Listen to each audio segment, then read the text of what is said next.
Okay, Janet, would you ask everybody to come in, please, that's coming in?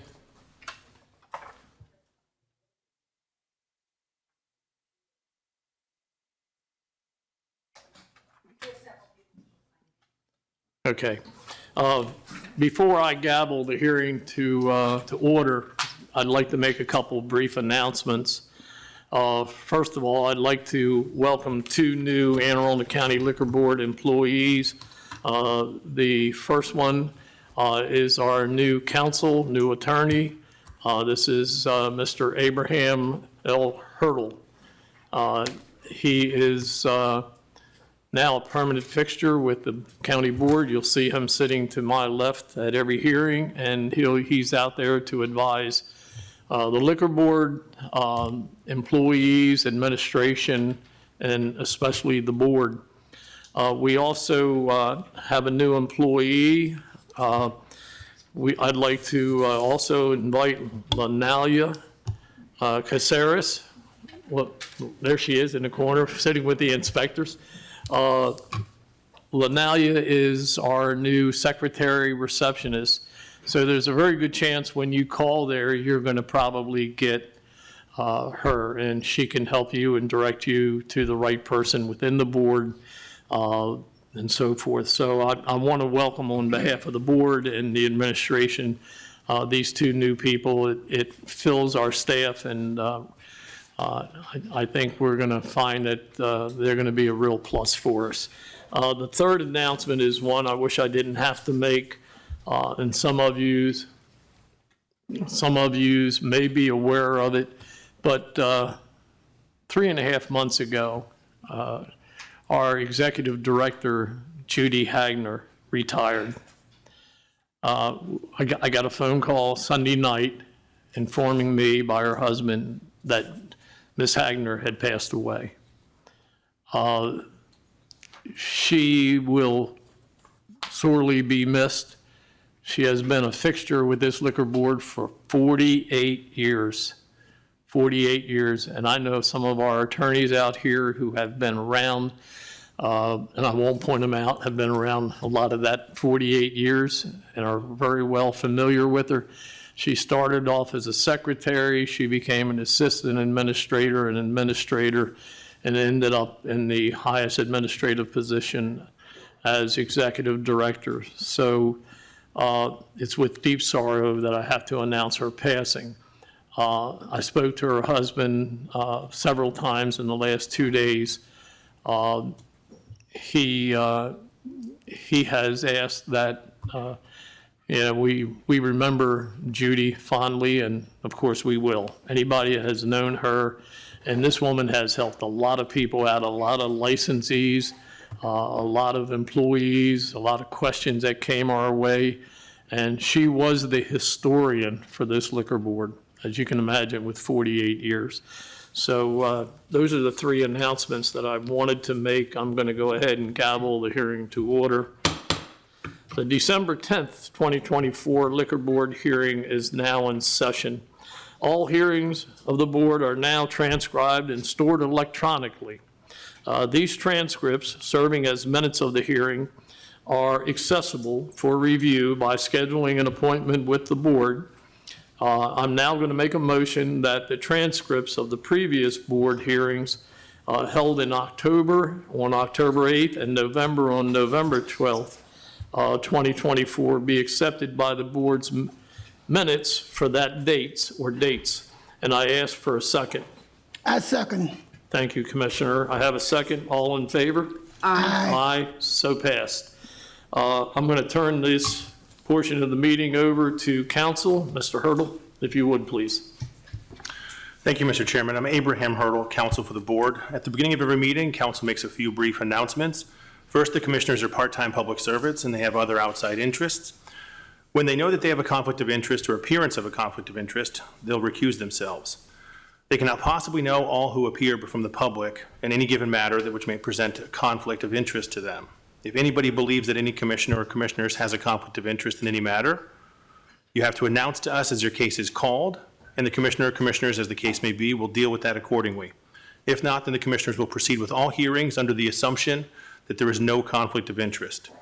Secondly, the rules of the board provide that the chair, for purposes of administrative and judicial economy, can have the board's counsel, myself, rule on the admissibility of evidence and objections if there are counsel present and objections are made. The board handles many cases at every hearing, and the assignment allows us to expedite the hearings. So rather than have the chairman turning to me and me advising the chairman, I'll simply make a ruling, and my ruling will be that of the chair. At this time, I will turn it over to Chief Inspector Jim Ford. Thank you, Mr. Hurdle, and welcome.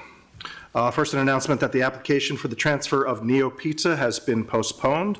We're going to skip ahead 2 cases to Doc and Annie's. We're going to put that first, then we'll go back to 424 Liquors. So our first case of the evening is Doc and Annie's, Doc and Ann LLC.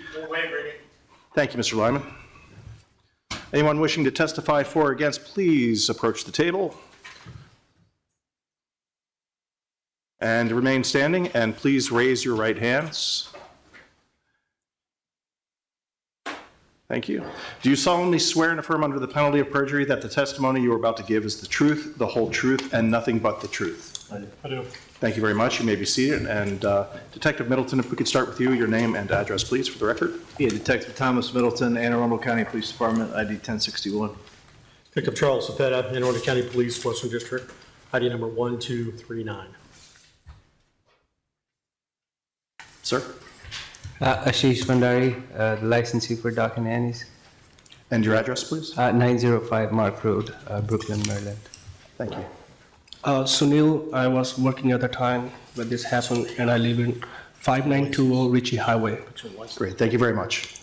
And good evening. My name is Brian Lyman, L-Y-M-A-N, on behalf of the licensed business and the licensee.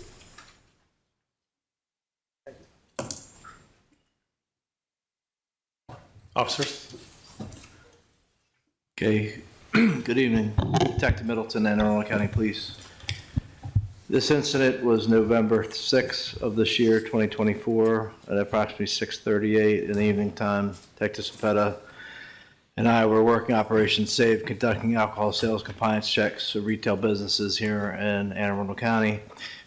Redirected a confidential source, 19 years of age subject, who I was able to bring an MVA certified copy to certify that the CS we're using was indeed 19 years of age the night of the incident. The CS entered Doc and Annie's liquor store at 5920 Ritchie Highway in Brooklyn, Anne Arundel County, Maryland. We observed the confidential source enter the business. The confidential source went to the store, picked out a 4-pack of Old Smoky Tennessee Moonshine Cream Liquor, which was at the front counter. The clerk did not ask the CS for identification. The CS was given official Anne Arundel County funds and was able to purchase the Old Smoky Tennessee Moonshine Cream Liquor from the clerk. The CS exited the business and immediately turned over the alcoholic beverages to myself and Detective Cepeda. I know through my training, knowledge, and experience that Old Smoky Tennessee Moonshine Cream Liquor is an alcoholic beverage. Detective Cepeda and myself entered the store, identified ourselves as police officers, and identified the clerk as Sunil Singh. The clerk advised that he was on the manager's agreement and alcohol awareness trained. He was advised of the violation.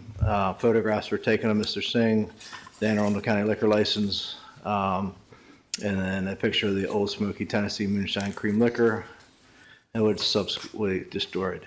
The clerk was cooperative, and the store was not busy at the time of the sale, and the report was forwarded to the Anne Arundel County Liquor Board. That would be my statement of facts. Counsel, do you have any questions? I do. May I review the certified record that you brought back? Yes, sir. Cool.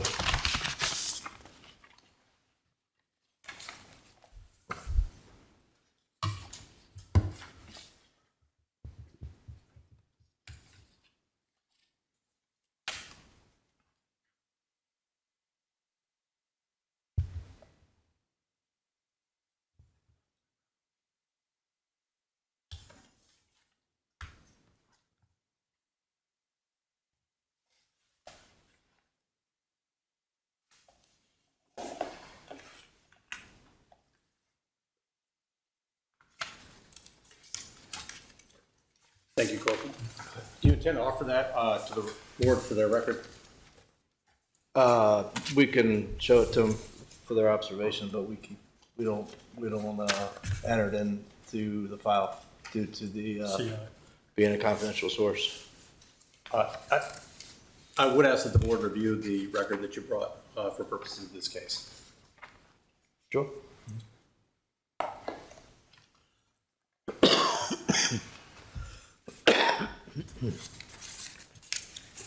Thank you.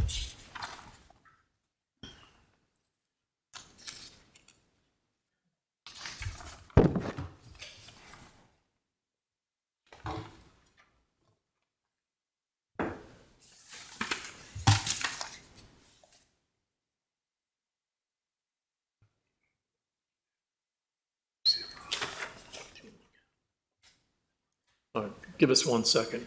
We'll be with you. Thank you, Mr. Chairman. Sure. And I don't have any other questions of the detective at this time. Okay, thank you, Mr. I Lyman. would ask that the board and each board member review that record.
Mr. Lyman, is there any particular line item or anything you'd like us to pay attention to? I would just ask you to pay attention to the photograph that's attached on the second page of that record, as well as the birth date. The CI purports to be 19-year-old. I don't have any reason to question that aside from his appearance, and we'll get into that in the presentation of the licensee's case. Okay, thank you, Mr. Lyman. See it? You saw it. Okay, I'm going to ask the detective a couple of questions. Detective Middleton, you did check the confidential source's ID, Yes.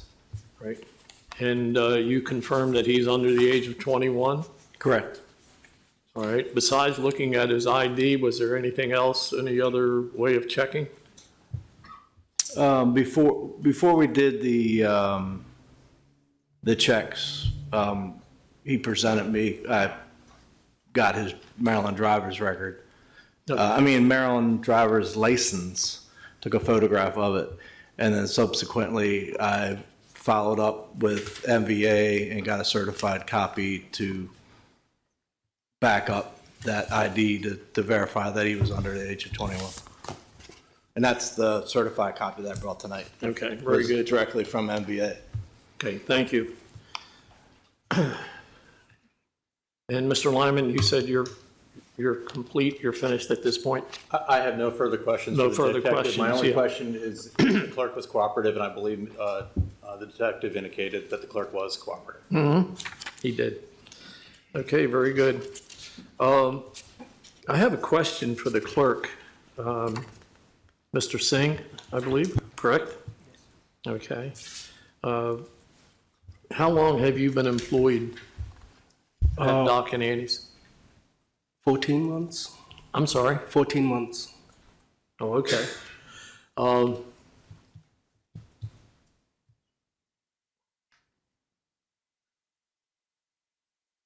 I have no further questions at this time. Do you have any questions? Neither of you is okay. Mr. Chairman, I'd prefer to proffer and ask the licensee and Mr. Singh to correct me, correct the record if I misstate any of the facts or circumstances. I think it might go a little bit more efficiently.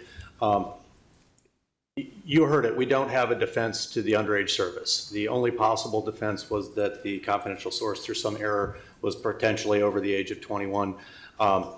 We don't have the necessary reliance on an ID presented, and the signature of the confidential informant, as I've informed my client, is the only defense to the strict liability crime of underage service of alcohol to an underage individual. What I will say is that this individual presents as much older, and I do have one exhibit to offer from the defense. It's not really an exhibit designed to disprove the allegations. It's an exhibit to demonstrate to the board the appearance of this confidential informant, who's doing an excellent job, presumably, at presenting older than he is. And I'd ask that the board consider the photograph. This is taken from the security footage. My client presented me with the entire security footage of this sequence, and I thought it was unnecessary to bring it for the board, but there was a little bit more to the transaction than is just in the detective's report. The confidential informant attempted to purchase a larger quantity jar, which you see in his hand in this photograph, of the same product. And Mr. Singh, I believe, was distracted and sort of evaluated the customer's appearance when the customer presented this initial jar. He did not have enough cash in order to purchase this size, and Mr. Singh suggested that he could purchase the smaller items, which is what is included in the detective's report. Mr. Singh, as you've heard, has been working at Doc and Annie's for 14 months. He has been, other than this incident, one of the model employees. He is prepared to talk to the board about his, refusal to sell to underage persons, other age persons besides this individual. So much so that Mr. Bhandari did make him a manager and submitted to the Board of Management agreement. He was the manager on duty during this incident and was just fooled by this gentleman's appearance. The report to me was that he looked to be in excess of 30 years old. Mr. Singh guessed that he was maybe 33 or 34 years old. Gentleman has a tattoo on his forearm. He's wearing a gold chain and a cap pulled down to his brow, along with a pair of glasses. All of those factors, the licensees would ask that the board consider potentially in mitigation, just understanding that we acknowledge that it's not a defense. It's an explanation for how this incident occurred. And it's a shame because we were just here a couple of months ago for Doc and Andy's and an underage service situation for an employee who made a mistake but was not nearly as diligent as Mr. Singh was. I will say also that Mr. Bhandari, I have one other exhibit to pass up, and I apologize, I don't have copies for everyone. The new point of sale system that requires ID checks had been ordered at the time of this violation. That's a receipt showing the new point of sale system, which requires 100% ID check.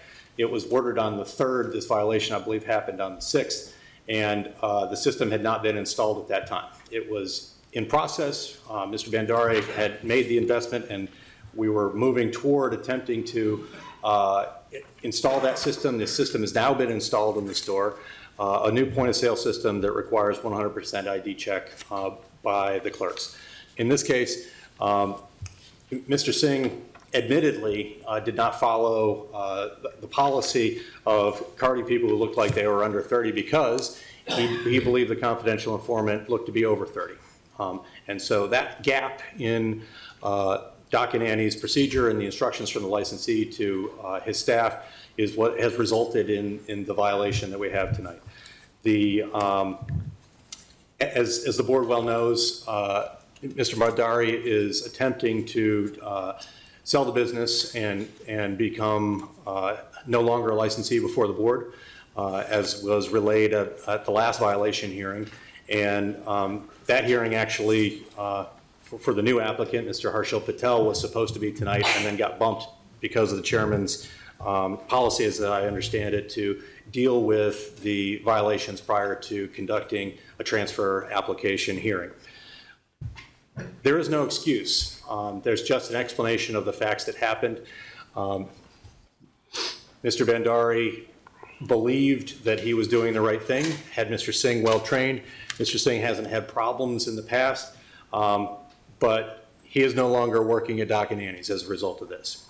His employment was terminated, and Mr. Bandari made that decision as an example to the other employees, to try to encourage them to do the best that they possibly can and to follow the necessary policies.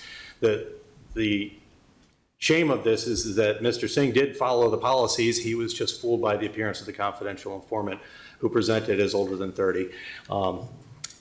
Nevertheless, we would ask that the board issue an appropriate sanction, whatever that may be. We understand that this is another serious violation, and I believe potentially the fourth that Mr. Bandari has had. I don't need to belabor the record. Certainly the board has reviewed it, and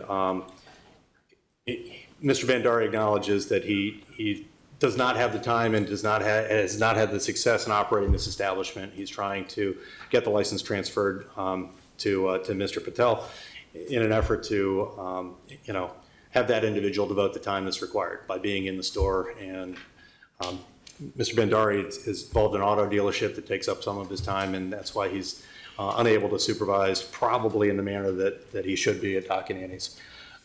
Gentlemen, is there anything else you'd like to add? Mr. Bandari or Mr. Singh, have I misstated anything? Okay. We're happy to try to answer any other questions the board may have. I have a couple of questions, but I have a couple of comments too. I did notice that the date, excuse me, that the date for the order of the equipment was November 3rd. This occurred on November 6th.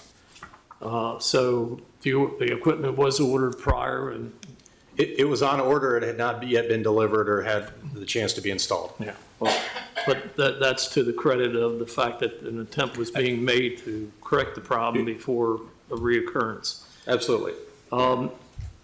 And I just want you to understand that we do see that, we do understand it. And Mr. Lyman's made some points also.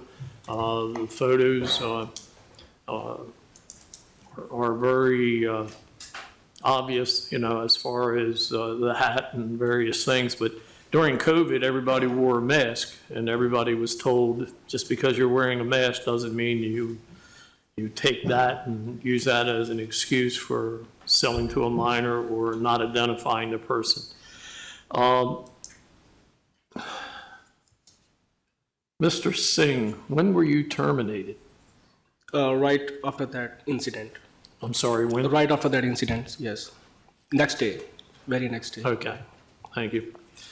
I have no further questions at this time. Commissioners? Okay, anything that you'd like to say, Mr. Lyman? Mr. Chairman, we obviously know licensee hopes to be in the seat defending a violation or explaining a violation and mitigation. We were just here doing this. Mr. Bandari knows that this is a mistake. Mr. Singh knows it's a mistake. He's paid with his employment. We would ask the board to mete out an appropriate sanction for the violation and potential, just we'd prefer to avoid any further delay on the potential for Mr. Patel to have his hearing on the transfer for the Doc and Annie's license, and Mr. Bandari, hopes to be out of the hot seat, as it were, as soon as possible. So. Okay, thank you. Taking everything into consideration, but I think the most important factor, and you mentioned it, is since June 11th, no, I'm sorry, I take that back, November 27th of 2022, there's been 3 other infractions for sale to minors. And this would make, if found guilty, the 4th one within 2 years. And that, your fines were $700 the first time? $1,500 the second time, $2,200 the third time. And I'm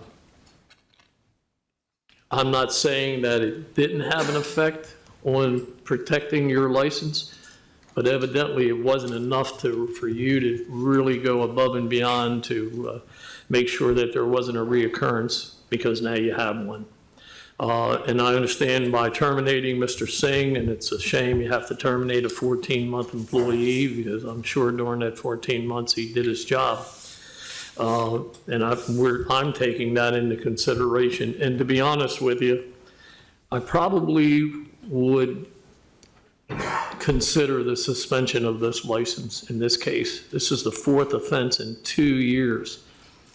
But what I'm going to do is I'm going to make a motion that we find the establishment guilty in both cases, and I'm going to recommend a fine of, which is the maximum I can do, of $2,500 for each of the two offenses. That's a total of $5,000.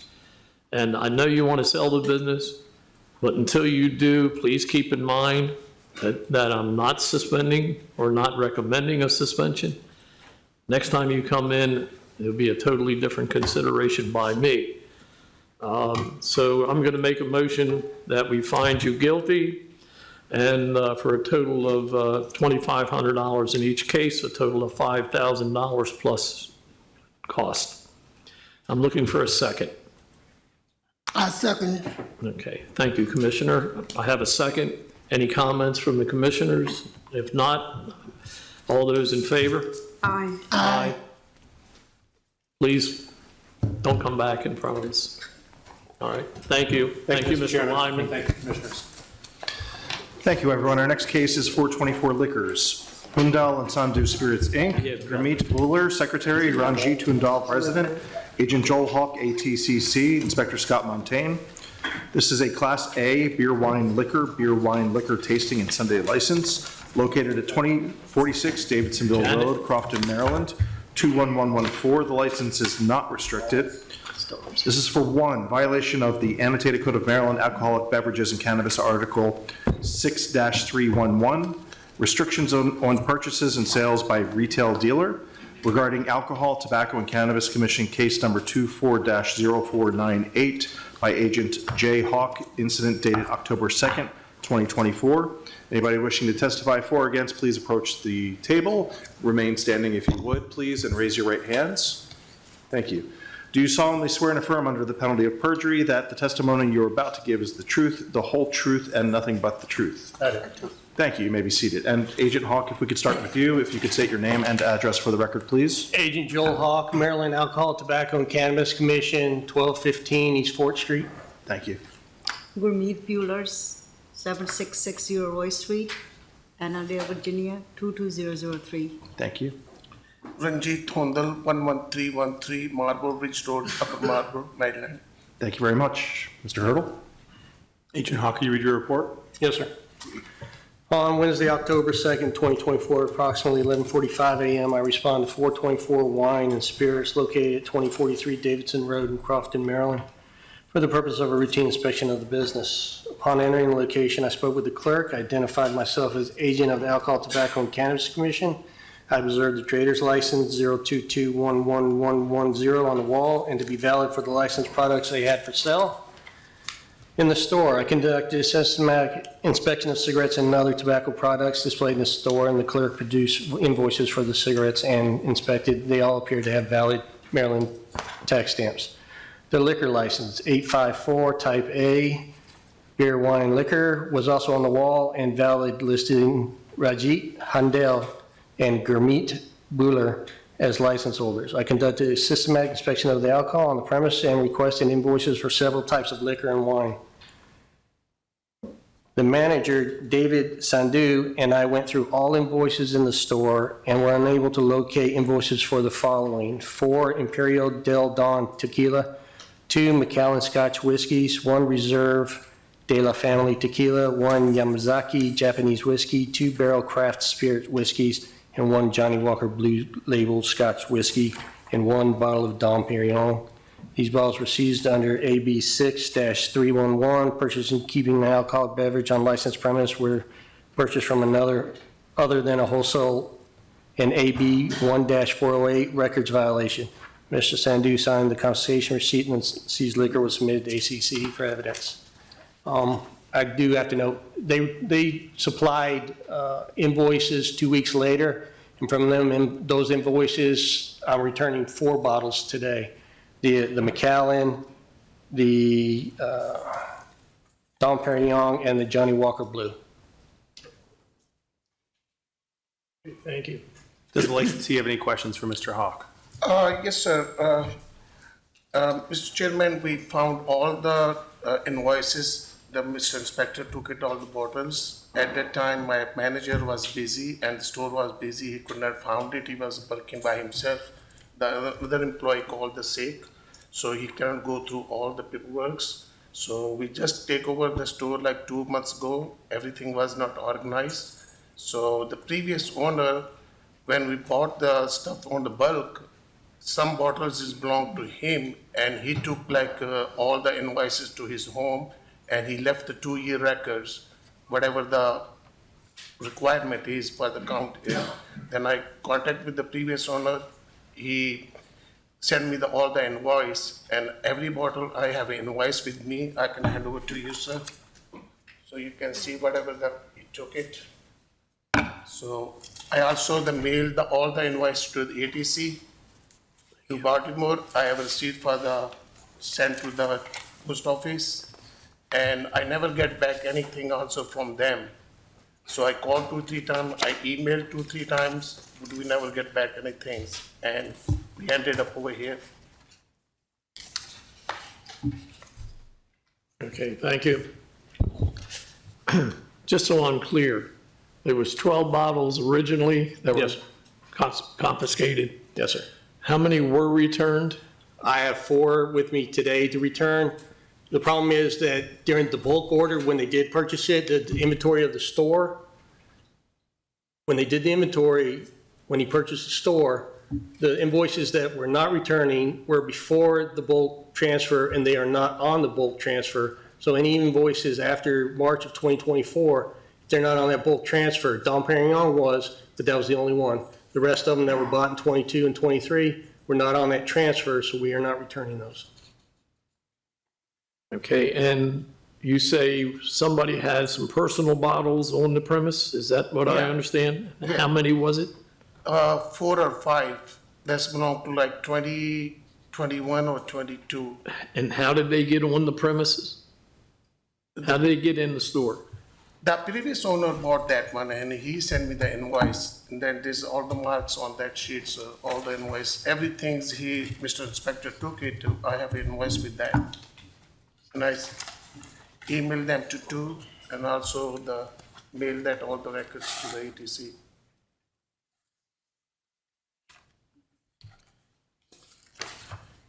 Agent Hawk, do we have any idea where this alcohol came from other than what you've heard tonight? No, sir. Okay.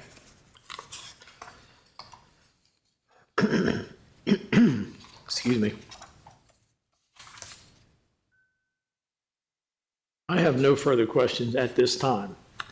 Commissioners?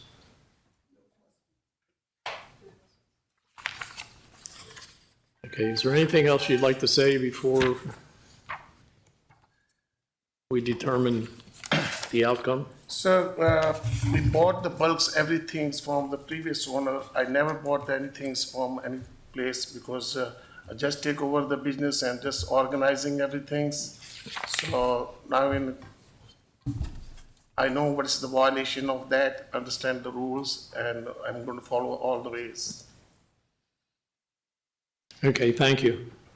Anybody have any other? Okay.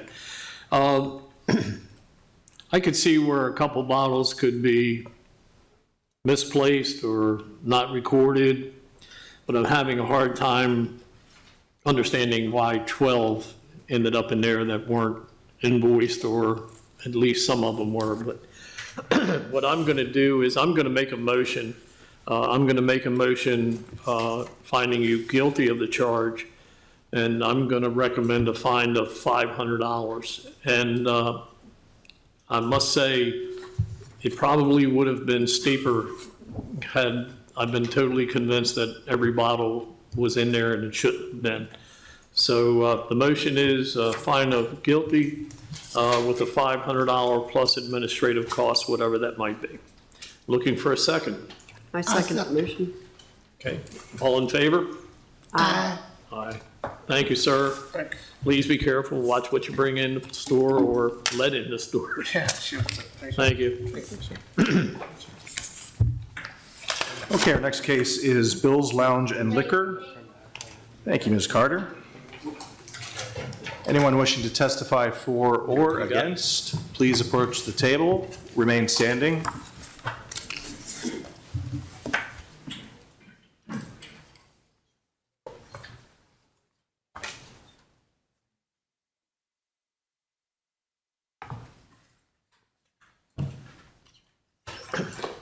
And if you could, all please raise your right hands.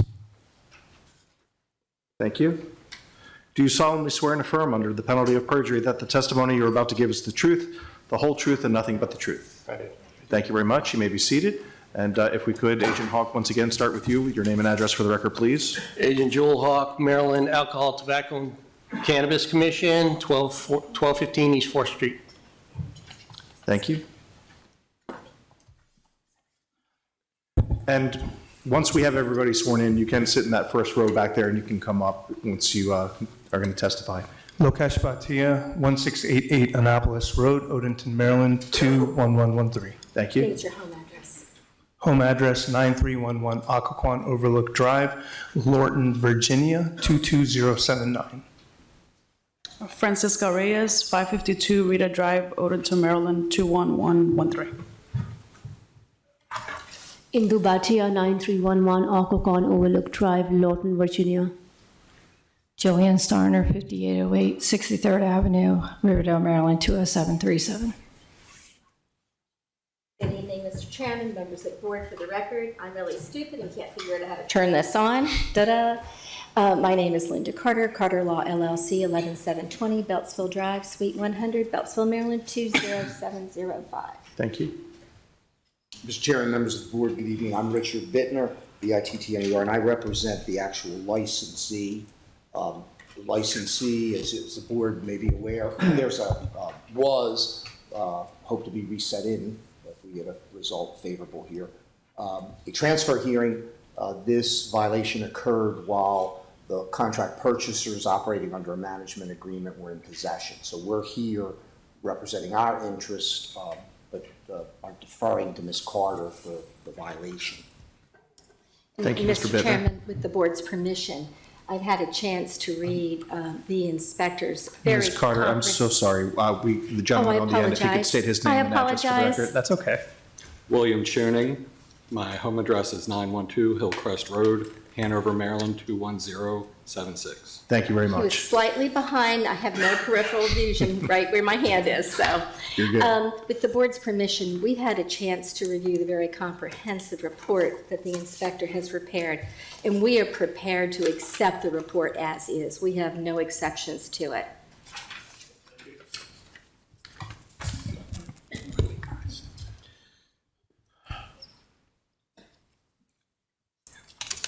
Mr.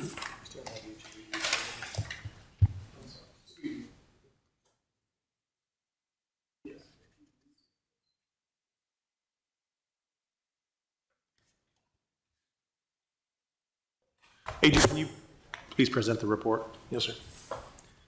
On Thursday, October 31st, 2024, approximately 11:30 a.m., I responded to Bill's Lounge Liquors located at 1688 Annapolis Road, Odenton, Maryland, for the purpose of a routine inspection of the business. Upon entering the location, I spoke with the clerk, Ms. Francisca Reyes. I identified myself as an agent of the Alcohol, Tobacco, and Cannabis Commission.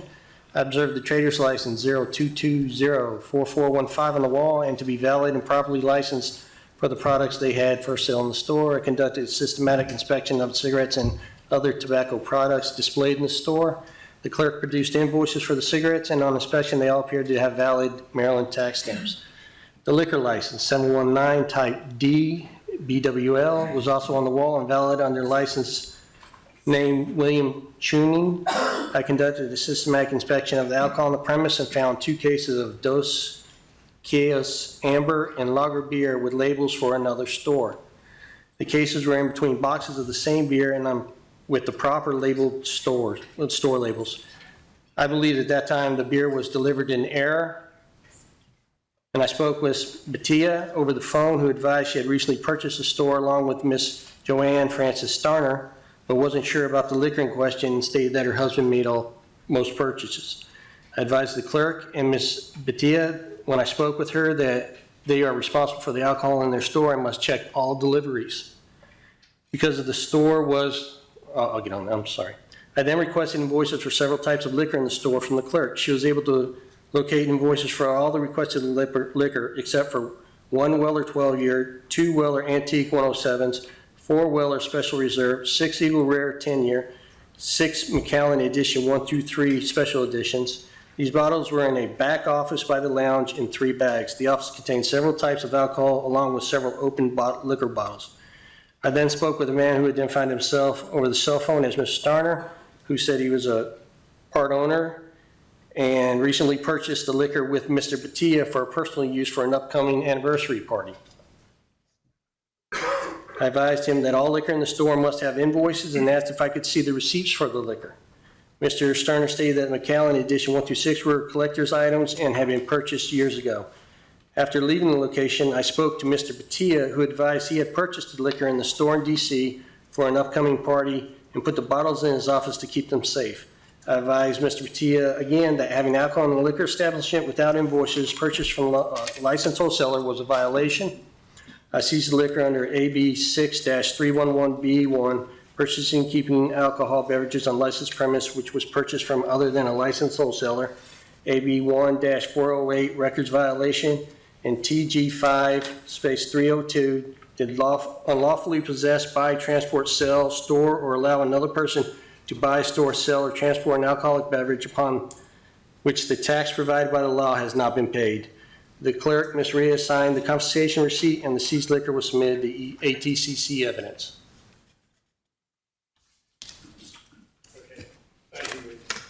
Thank you, Mr. Chairman and members of the board. With your pleasure, if I could do this by way of proffer, please. It'll save a lot of time. So as Mr. Bittner indicated, my clients, Mrs. Bhatia and Mrs. Starner, are in the process of buying bills from Mr. Tuning, and they are in fact operating it. Mrs. Bhatia and her husband are Indian and celebrate Diwali. And they were planning for a very large Diwali celebration in their home with roughly 150 guests. Mr. Bhatia actually bought the alcohol. They live in Virginia. He bought the alcohol in Virginia and in DC. It was in the back of his trunk. About a week before, Mrs. Bhatia had a bottle of red wine in the back of her trunk that broke. Mr. Bhatia was very concerned that these bottles, which, as the board recognizes from the report, are very valuable bottles, would break. So he put them in the office until he would take them back home for the Diwali celebration. They were never intended for use at this establishment. Now, as I've explained to my clients, that's not a defense, but it's an explanation. I think 311 is very clear. Unless you have a receipt for it from a Maryland recognized wholesaler, or in some instances, there are other ways you can secure legitimately an alcoholic beverage. But these bottles didn't come in that way. There's no question they should not have been on the premises. But it was not done with an intent to either sell them or to consume them on the premises. And I'm sure, as Mr. Tuning can tell you, the alcohol that is on this list is not something that you would regularly have in the bar at Bill's or in fact in the liquor store, because these are really very high-end products. I think the ATCC valued them at roughly $7,000. It was, whether or not we're successful in our petition before the ATC to get it back, I don't know. but clearly it was not intentional. There was never an intent to sell, but there was in fact a violation.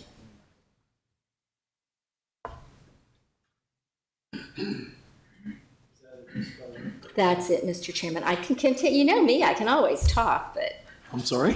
I can always talk, but I figured that's enough. I know you can. No, thank you.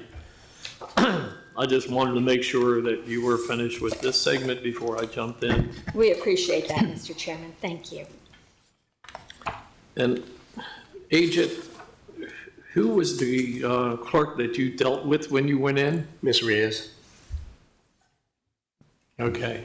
And neither of the people sitting to your left were in the store at that time? No, sir, just Ms. Reyes was in the store. Okay, thank you.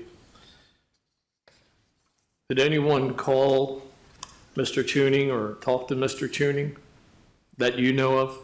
No, while you were sir, there? she called, and Ms. Batia and Ms. Starn and Mr. Batia, he called me after I had left the store and I was already home. I talked to him for a half hour about the alcohol. Okay. Was he aware of the alcohol being in the store? Mr. Tune? Yes. Not that I'm aware of, no, sir. Okay, He'll Mr. testify, Tuning? no, he hasn't been in the store, they've been operating it. Okay, well, that was my next question for him, so, thank you.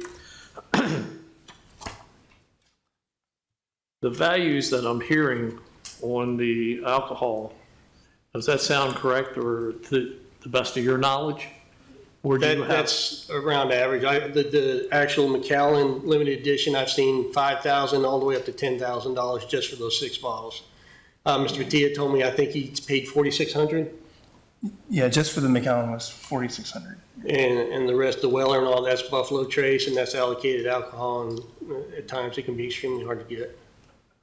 Okay, and you have not requested the alcohol back as of yet? Am I understanding that correct? Oh, I pleaded that day for the alcohol, and I'm ready to We plead have again. not filed a formal petition with ATCC yet, no. That was, like everyone is saying, it was purely for personal use at a party. 2 days later, the volley this year was November 1st, party was November 2nd. And you understand now that no alcohol of any kind should be in that store? Does my face look like I'll definitely understand, yeah. Okay. I have no further questions. Commissioners? None? Okay, I'm going to go ahead and make a motion unless you have something else, Ms. Carter. I have nothing further, Mr. Chairman. Thank Okay. you. I give some credit to what you're saying as to the reason that it was there. Unfortunately, it was a mistake on your part to have it there. And because of that, I am going to find you guilty of the violation, and I'm going to fine you the exact same amount I fined the last case, which is very similar to yours, and that's $500. And I know that doesn't compare to the value of your alcohol. I wish you a lot of luck in getting that back, but that's between you and the ATCC. So I'm going to put that in the form of a motion, guilty with the $500 plus cost. Looking for a second. I second it. Thank you, Commissioner. I have a second. All in favor? Aye. Aye? Okay. Aye. Very good. But keep in mind, and Mr. Tuning also, this goes down on the record, and it does reflect, so, and it's going to also reflect upon your application for a license. So please be very careful in the future. Thank you. Thank you very much. Mr. Chairman, before we adjourn, may I inquire as to when it'll be recalendared for the transfer? Yes, you can inquire. Let's see if I can get you an answer. If you don't have one now, if you could let me know. I believe it's on January. Wonderful. Thank you. Okay. And just for everybody's knowledge, our docket is so crowded. We're going to have 2 hearings in January, one on the 14th and one on the 28th, to try to expedite these cases so it doesn't drag into March and April and so forth. So there's your answer. Hopefully that will work for you. Thank you. Okay? You're welcome. Have a good night, everybody. Thank you, And Agent. as a practitioner, with some regularity before this board. We appreciate that, given the fact that transfers are going to cut off in February, so thank you. Okay. Thank you. Good night. Thank you, everybody. Our next case is Garton LLC. Jeremy Hoffman, member. Christina Hetrick, member. Gregory Anderson, member. Chief Inspector Jim Ford, Inspector Mark Mucklebauer. This is a Class D beer, wine, liquor. Thank you, Mr. Dale. Yep. Anybody wishing to testify for or against, please approach the table and remain standing if you could, gentlemen. Thank you very much. And raise your right hands. Do you solemnly swear and affirm under the penalty of... I need to be sworn in, so I'm turning it over to our executive director. solemnly declare and affirm on the penalty of perjury, the testimony you're about to give is the truth, the whole truth, and nothing but the truth. I do. You can please state your name and address for the records. Mark Mucklebauer, Anne Arundel County Liquor Board, Sector 2011, Commerce Park Drive. Phil Dales, Dales Associates, Land Use and Licensing Law, here on behalf of the licensee. Greg Anderson, 205 Light Street Avenue, Pasadena, Maryland, 21122.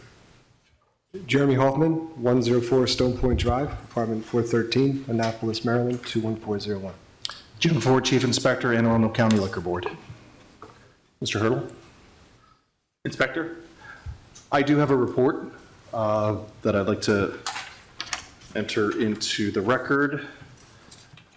So this is for an activity date of 5/27/24 through June 4th, 24. The report date was 6/5/24 for Garden.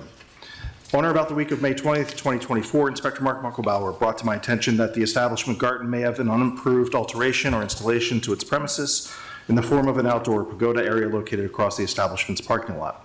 After confirming that no such alteration or installation had been applied for or approved, I sent Inspector Mucklebauer out to collect photographic documentation, which was done on May 23rd, 2024, and the photos are attached here too.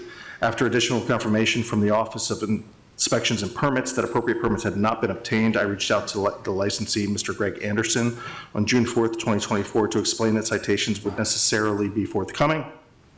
As such, Inspector Mucklebauer issued the below citation on Tuesday, June 4th, 2024. Mr. Anderson was very friendly and cooperative on our call, and per my conversation afterwards with Inspector Mark Mucklebauer, was also very friendly and cooperative with Inspector Mucklebauer. This is for citation number 1605, 3.05 sanitation and safety, failure to meet requirements of Anne Arundel County Building Code, and for 4.18 alterations, unapproved installation or alteration, and that is the end of the report. Mr. Dales? Good evening, Mr. Chairman, Mr. Hurdle. Welcome to the role as counsel, Mr. Hurdle, and members of the board. We'll proceed by a proffer. There was one other violation on this agenda matter tonight for 302, failure to cooperate, resulting from the prior hearing where we came and the third licensee, Christina Hetrick, who's been excused this evening, was had not received permission to be excused that evening. So we'll just proffer an explanation into that as well. But we are admitting violation of all three rules, 305, 418, and 302. We'd like to provide the board some context for what was happening at the property and why the licensees were not aware that they were doing anything in violation of the rules. And that story begins a long time ago. It was this property was purchased by its current owner as a non-conforming use, and they put in a lot of hard work to change the zoning on the property. And at the end of that very long road, they received a recommendation just before the rezoning became official, and mistook that recommendation to be rezoned as the end of their long waiting period before they could do anything to essentially change the restaurant. And so they added an area, basically a canopy to cover an area of about 3,870 square feet that includes only existing seating, didn't add any additional seating. And the structure we're talking about, whether we call it a pagoda as it is in the report, or a canopy as our clients call it, it doesn't have walls, and they were just under genuine mistake that they believe themselves allowed to construct something outside without additional approvals beyond the rezoning thought they had just achieved. So I think that's That's the explanation we want you to know, and we have since the violation stopped all work, applied for the required building permits. Currently, the the structure is under review, and the comments received so far just ask for a standard grading permit, which is needed for, as I think probably most of you know, for almost any outside construction. And the addition of a critical area worksheet only because a part of the property that's not at all impacted by this work, but a small corner of the property is in the critical area. And I think there are several revision comments and requests for the drawings to be updated. And so, of course, before any of that's put into operation, we will make the board aware of those changes as updated, requested by the Office of Planning and Zoning. So, thank you very much. Okay. Thank you, Mr. Dales. I have a couple questions. First of all, Chief, how many times have you been out to the site yourself? Not recently, no. Okay. Inspector, when was the last time you were there? Probably with, when I delivered the summons. I'm sorry? When I delivered the summons. Oh, okay. Mr. Anderson. All right, and I'll direct this question to anybody on that side of the table. Is this in use at all for any reason? No. Okay, thank you.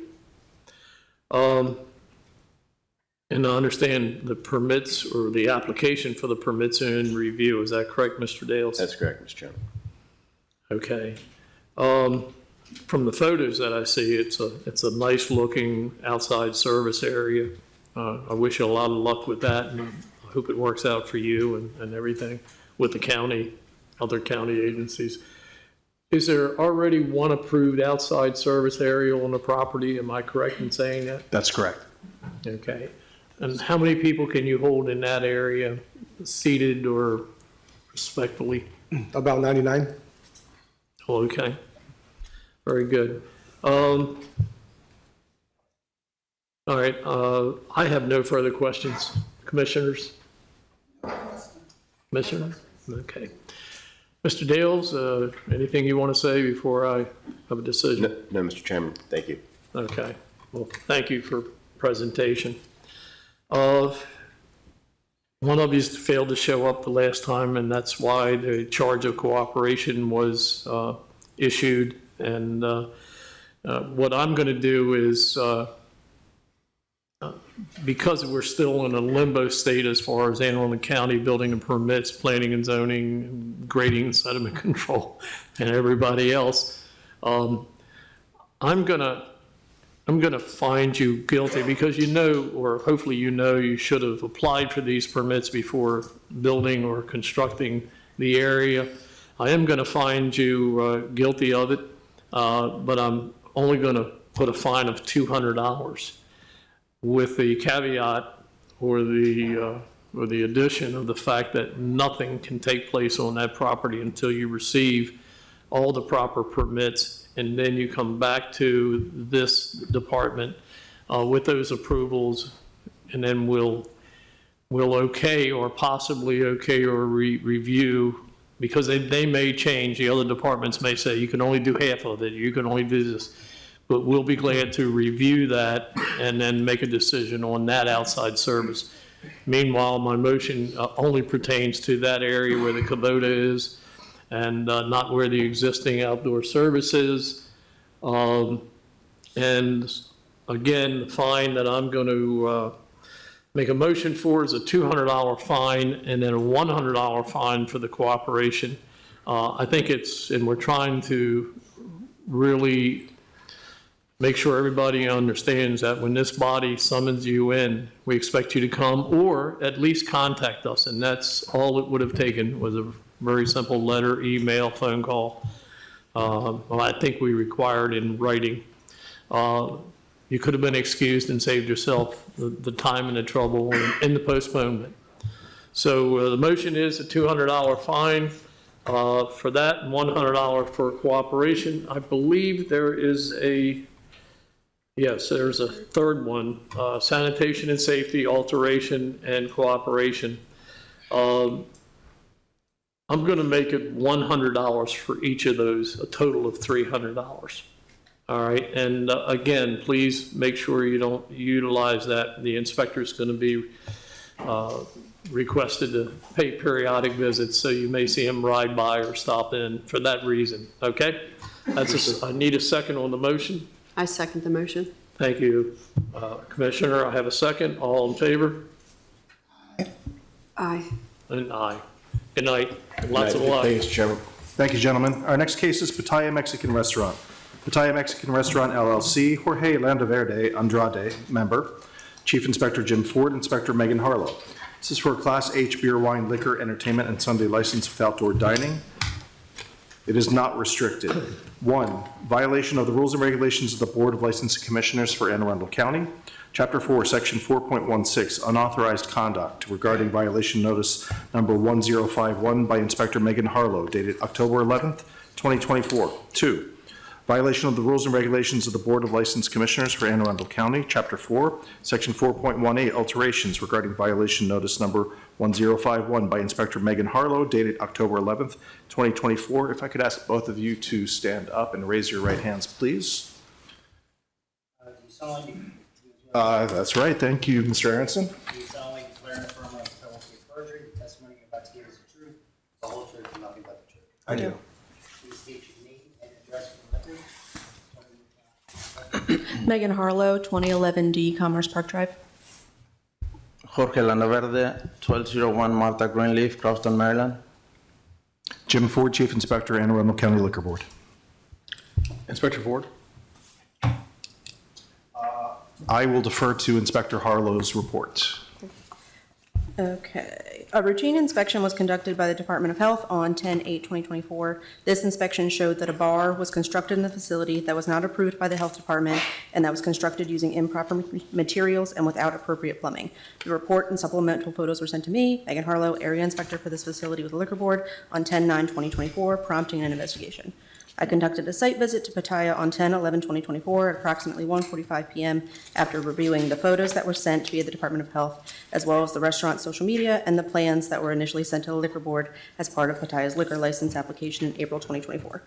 During this visit, I observed the newly constructed bar, which facility owner Jorge Landaverde stated had only been installed several days prior. This bar was not reflected on the plans, the Liquor Board did not approve this addition, and no permits for the bar were issued prior to its installation. Mr. Landaverde stated that the bar was temporary and acknowledged that he did not inform the Liquor Board of its construction. During conversation with Mr. Landaverde, it was discovered that the plans that were submitted to the Liquor Board were not accurate to the facility, but rather were proposed plans for a new bar to be constructed along the back left wall of the facility. A building permit was issued for this addition. The Liquor Board does not currently have plans that reflect the space as it is currently. After speaking with Chief Inspector Jim Ford, Mr. Landaverde was instructed to remove all alcohol from the new bar and told that no alcoholic drinks could be prepared at the bar. I stayed at the facility until all of the alcohol was moved and left at approximately 2:30 p.m. End of report. Mr. Landaverde, do you have any questions? Yes. Mainly, I need to express my condolences to the Liquor Board for Miss Judy passing and her family. Secondary, I mainly want to explain the situation. I don't have an attorney because I want to be clear. Mr. Landaverde, do you have any questions for the inspector at this time? I believe she has a report, so. Mr. Chairman, do you have any questions for the inspector? Yeah, just for clarification, I do. Inspector, I read the report, and I've also seen photographs. And correct me if I'm wrong in what I'm about to say, but when you went in there, you saw the bar was already in place and it was stocked with alcohol? That's correct. Okay. Is it just the one bar in the establishment, or was there two, or are there two? At the time, it was just the one temporary bar. Now there are 0 bars. Alcohol is prepared in the back of the facility. Okay, thank you.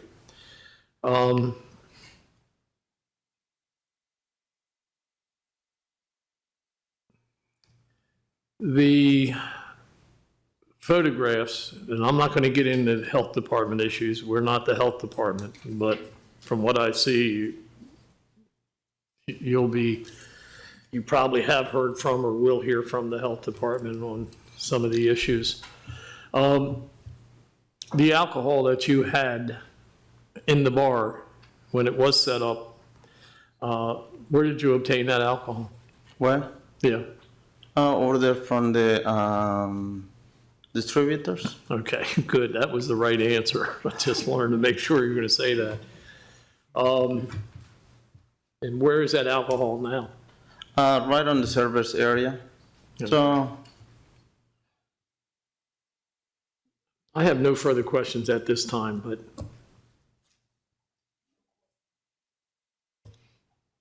can I talk? now you can talk, and All right. we'll see if we have any questions afterwards. Yes, please do. Well, mainly I want to express that I'm a responsible person. I was awarded a Business Leader of the Year for this year, and that shows that I follow what you guys say. I mainly follow order, and she may be a new inspector. She can do her own report, but that clearly is not what happened at the place. I had a friend. Mainly, I have a couple of friends here that are inspectors, but the friend I asked for, I asked for an advice saying if I could put a display bar at the front showing that now we have alcohol. There was no mixing any drinks, mainly was pouring from the bottles, which is not what she's explaining. Again, the health department came, everything is good with them. Marshal department came, everything is good with them. All the permits to get the liquor license were submitted. I hired a well-recognized attorney, They make sure everything was submitted. I hired a well-recognized architect. He submitted all the permits. All of them are approved. So I'm not sure why she is saying that I don't have any permits. So mainly I'm just saying that I'm a working hard man, and that's it.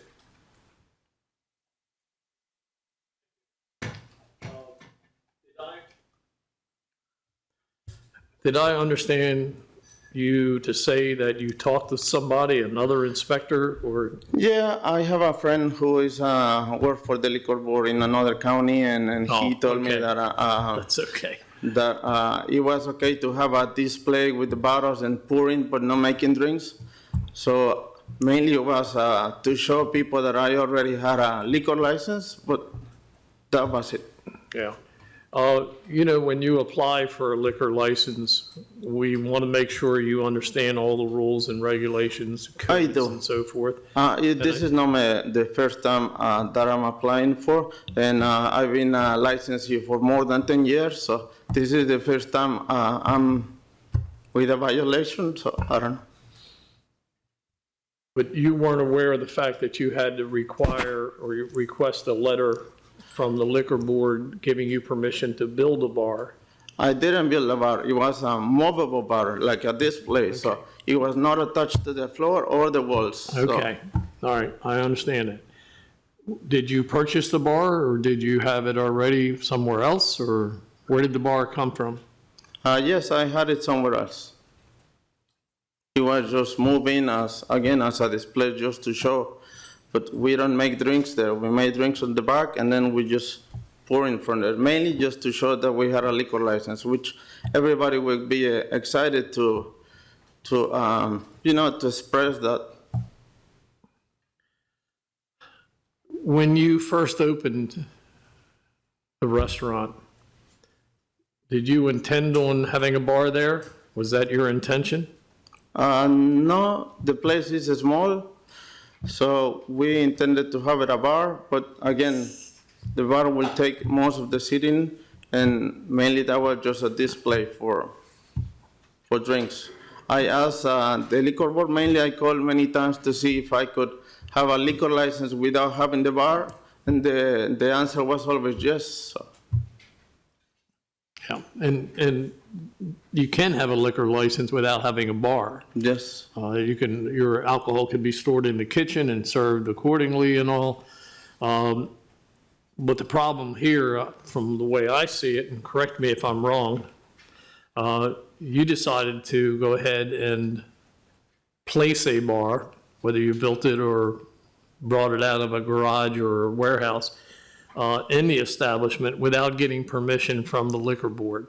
And that's a problem because when you applied, you didn't show any bar anywhere in your drawing for your application. Am I It's in correct? there. It is? Yeah, I think the liquor board knows that we submitted all the information. And if they don't have it, I can have the architect submit it again. I guess without a building permit, we wouldn't have a liquor license, so we have a building permit also. Hmm.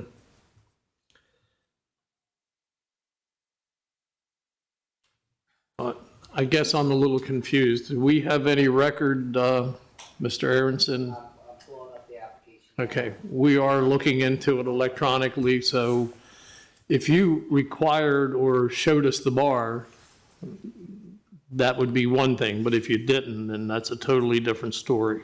I mean, I don't have to lie. All No, the no. information is there. I would never accuse you of that, but we need to see I understand. validation or proof. Okay, so, let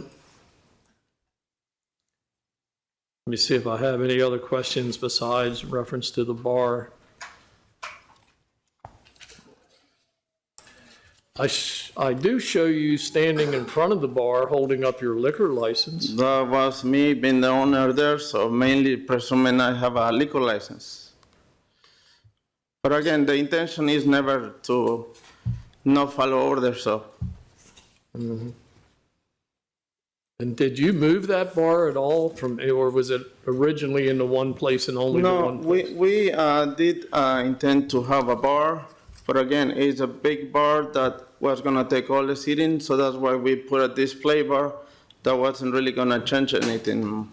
But it was a movable bar that when the inspector came, again, we removed it. She has a video of me moving all the bottles, and right after she left, we took everything out, so it's not like we didn't know that that wasn't right, so we follow what she said, and that was it. Okay. So when you built this bar, you had no 3-compartment sink or anything of that, any plumbing of any Well, type? again, mainly the idea is we weren't fixing drinks there. We were just pouring from the bottle. So there was no need for that because we weren't really using any sort of mix or anything. So we were just pouring from the bottle. So the idea of having the bar is having all the regulations. But again, that was just a display bar that wasn't to be used as mixing drinks. If you can, or, yeah, excuse us. Yes, it was.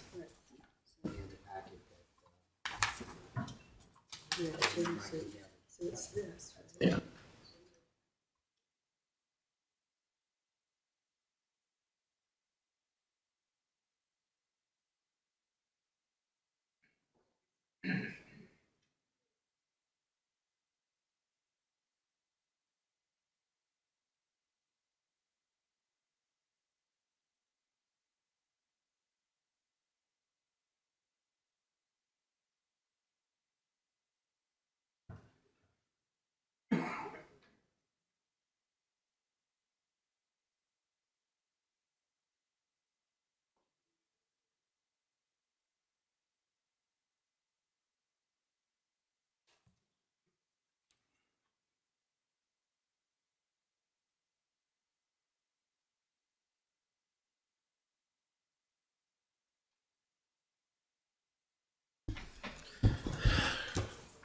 Okay, we did see one of your drawings, one of your earlier drawings that showed a bar, but it's not the bar you had.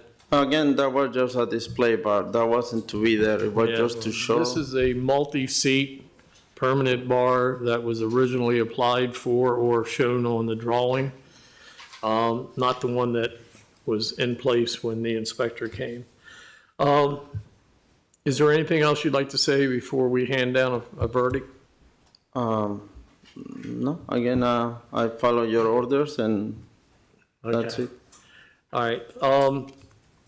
the charges are unauthorized conduct and alterations. I'm going to make a motion that we find you guilty of both. I'm only going to set a fine of $250 per charge, a total of $500, plus the cost for summonses and so forth. But Mr. Andrade, it's important you understand that you cannot build anything in there without several things. One is permission from the liquor board because you serve alcohol. Yes. If you didn't serve alcohol, we wouldn't have anything to do with it. And also with the proper authorities from all of the other departments in the county, if you're going to build something, it'd be building inspections and permits.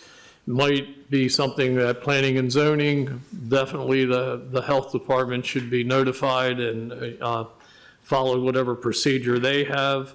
The fire marshal's office would have to be notified. Anyway, my motion is for guilty in both cases of $250 for each, a total of $500 plus cost. Looking for a second. I second the motion. Okay, thank you. All in favor? Aye. Aye. Okay, sir. Thank you. Thank you. Lots of luck. I hope you get what you want. Thank you, Inspector. Thank you. Our next case is Caliente Grill, Super Caliente LLC. Thank you very much. Anyone wishing to testify for or against, please approach the table and remain standing, please. And if you could raise your right hands for me. Thank you. Do you solemnly swear and affirm under the penalty of perjury that the testimony you're about to give is the truth, the whole truth, and nothing but the truth? Yes. Thank you. You may be seated. And if we could start with you, your name and address for the record, please. Thank you very much, Mr. Ford. Kinley Bray, YVS Law, on behalf of the applicant. It's Kinley Bray. Irma Roxana Rodriguez, 8 Don Court, Annapolis, Maryland, 21403. Raul Rodriguez, 8 On Court, Annapolis, Maryland, 21403. Thank you very much. Mr. Hurdle?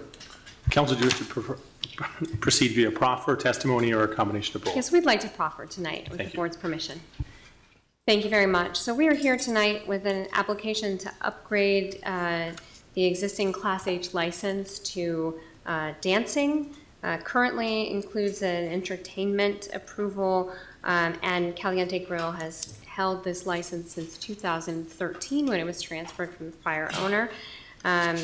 Since then, it has authorized DJs, karaoke, and live music. Caliente Grill would like the opportunity to be able to offer dancing both with its regular restaurant operations and to be able to cater private events as well. And this request also included a request to lift a restriction, which also predates the transfer to Ms. Rodriguez in 2013. That has existed since 1990, which requires the service of alcoholic beverages in conjunction with a meal. Ms. Rodriguez has met with the staff of the liquor board. We'd like to thank the staff for assistance in preparing this application with Inspector Ford, as well in providing information about the differences between the various permissions, including the difference between entertainment and dancing. And we are happy to answer any questions that the board may have.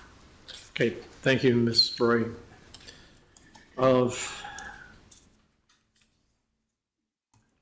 The only question I have at this point is in reference to your drawing.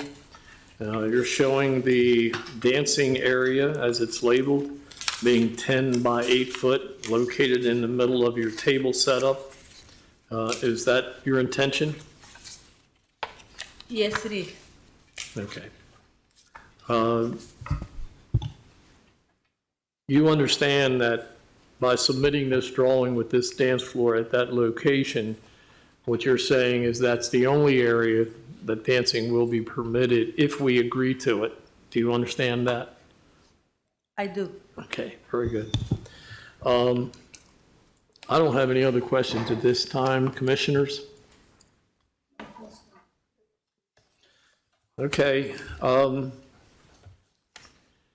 I'm going to make a motion, but before I do, I just want to caution you if I can, and I mean this in a very respectful way. You know, when people dance, and I love to dance, it sometimes spreads out. It goes other places other than that immediate dance floor. It will be your responsibility to contain that dancing in this 8-foot by 10-foot area. Do you understand that? Yes, we do. Okay. Well, in that case, I'm going to go ahead and make a motion that we agree to upgrade it to a dancing permit. But again, with the understanding and the inspectors, you know, they could stop by at any given time, that the dancing stays in that area designated by you on this plan. Okay, I make that in the form of a motion. Looking for a second. Are we gonna lift the restriction? Oh, I'm sorry. Are we going to, Oh, in reference to the restriction, yes. yes, Yeah. Yeah, you have a restriction, and I even highlighted it, I just didn't look at it. You have a restriction, one dated 3/22 of 2017. Says all service and alcohol must cease at 1:15 a.m. Are you still adhering to that? I'm sorry. Okay, you know you have a restriction on your license now that says all alcohol must cease at 1:15 a.m. Yes. You do, you understand that? Yes, absolutely. Okay, I just want to make sure. You also have one that was June 12th of 1990, goes back a ways. Alcohol beverages must be served in conjunction with a meal. Have you been abiding by that restriction also? Absolutely. Okay.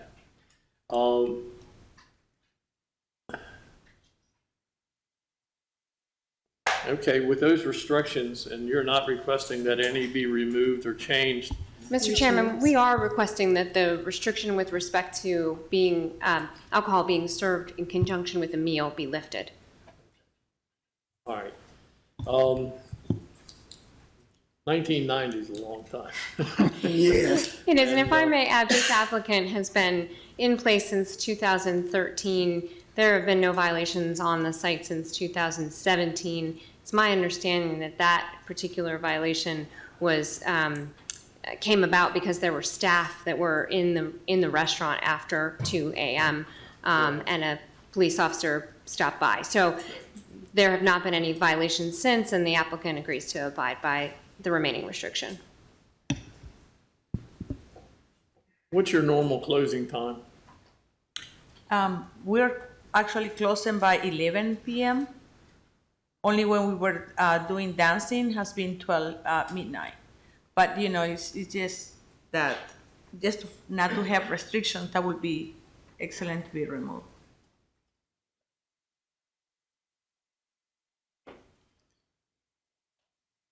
Okay, bear with me a second. I have to look at something.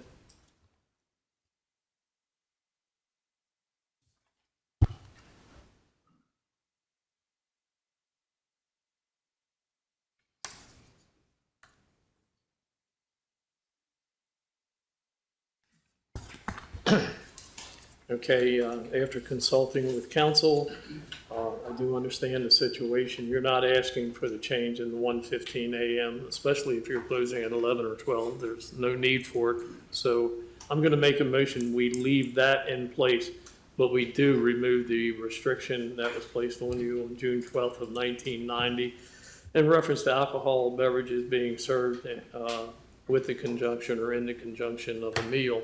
So I am going to make that motion and going to upgrade dancing with the caveat, if you will, that it remains in that area that you designate. And please be careful of that. I've seen it too many times where it just spreads. Okay, that's a form of motion. Looking for a second. I second the motion. Thank you, Commissioner. Have a second. All in favor? Aye. Aye. Congratulations and have a good night. Thank you very much. Thank you very much. Our next case is Teapot Restaurant. Thank you very much, Ms. Carter. Anybody wishing to testify for or against, please approach and remain standing. So, Mr. Chairman, in connection with that last case, in 1990, that was the former chair's rule when an H issued. Alcohol had to be served only in conjunction with a meal, and you still see some of those licenses floating around. Yes. Chairman Riggins. All right, gentlemen, if you could raise your right hands for me, please. Thank you. Do you solemnly swear and affirm under the penalty of perjury that the testimony you are about to give is the truth, the whole truth, and nothing but the truth? Yes. Thank you very much. You may be seated. And sir, if you could start with your name and address for the record. My name is Con Richard. My address is 11017 Lunes Drive, North Potomac, Maryland, 20878. Thank you. Shane Yang, 2675 Orchard Oriole Way, Odenton, Maryland, 21113. Thank you. And good evening. For the last time this evening, Linda Carter on behalf of the applicants, if I could, by way of proffer. My clients were awarded a license almost a year ago, but haven't been open that long.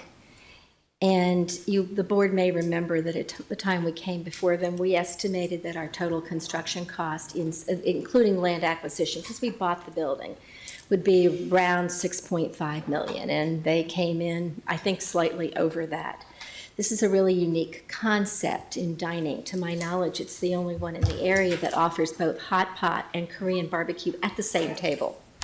Very unique concept. If you all haven't had the opportunity to go, it is every bit as beautiful as I was led to believe and led this board to believe that it would be. It's marble and brass and glass and just bright and light and just beautiful. But obviously, with a $6.5 million construction, there are a lot of expenses to pay, and you have a staff of, what, 50, 60? Yeah. And their alcohol-food ratio right now is 90% food and more than 90% food and far less than 10% alcohol. So what we're asking tonight is that the restriction regarding entertainment be expanded, if you will. We are asking that we be permitted to have a DJ or karaoke, an occasional 3 to 4 piece band. That's going to be very rare. In fact, right now they have no plans for that at all. Music will be pop and or R&B, and my question to my clients tonight is, if I take my children, my grandchildren, I call them my children, my grandchildren who are 5 and 8 to dinner because they would love it, is the music going to be offensive to them? And he said, absolutely not. They're not planning on changing their hours. They close at 10 o'clock weekdays, at 11 o'clock on weekends. So it is going to remain a restaurant. What they're hoping, though, is that they will be able to not only increase their sales of alcohol, and perhaps increase that percentage a little bit, which is, as you all know, realistically the high profit item, but also just be able to attract more customers who want to come in, have the dining experience, and then maybe sit there and enjoy a drink while they listen to the music. No dancing, simply DJ, karaoke, and occasional 3 or 4 piece live band. Okay. Thank you very much, Ms. Carter. Looking at the drawings, it looks like the entertainment area that you're requesting is about 7 feet wide, and according to the dimensions, I'd say it's probably around 12 feet long, 7 by 12. Is that correct? Yeah, approximately. Okay. So any entertainment, whether it be a DJ or whatever, would be contained to that area, correct? Correct. Very much like I explained to the other people, not the entire restaurant. You Nope. you have a good size establishment. Yeah, it's a big restaurant. Yes. Okay.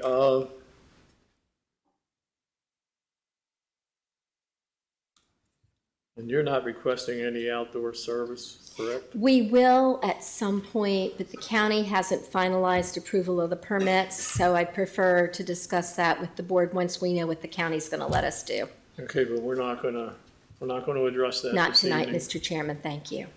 Okay, I have no further questions. Commissioners? We got an Isn't it? opinion over here. Thank you, thank you. And the man knows the restaurant. Appreciate that, Mr. Duffy.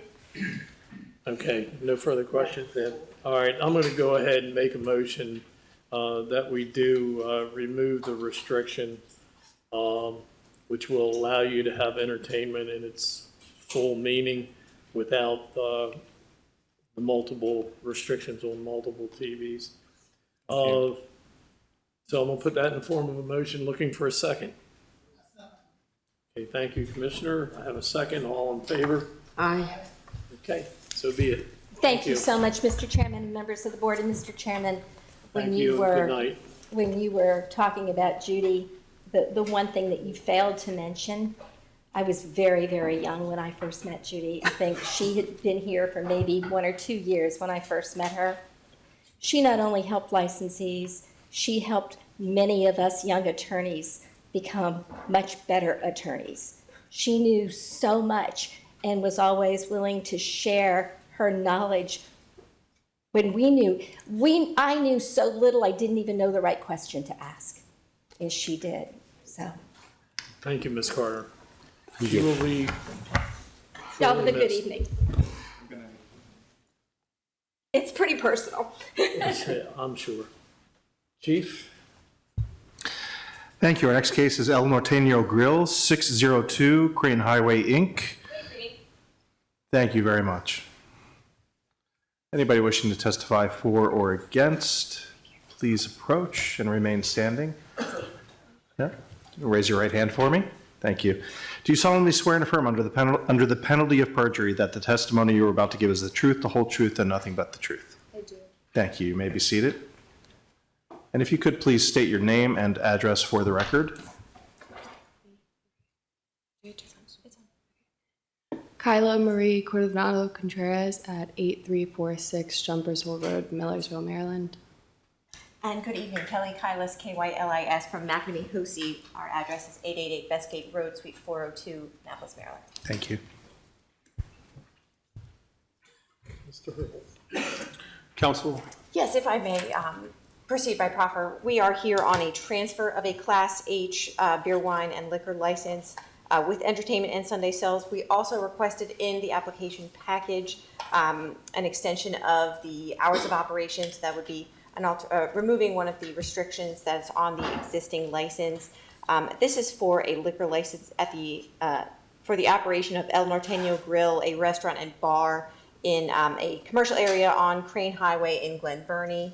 The applicant sitting to my left is Ms. Kyla Coronado Contreras. She is a first-time applicant before the board. She has been working at this restaurant for the last couple of years, 3 to 4 years to be exact, and she's been working in a management capacity at that restaurant. Now she is buying the restaurant. She's the sole member and owner under the new LLC that has been created.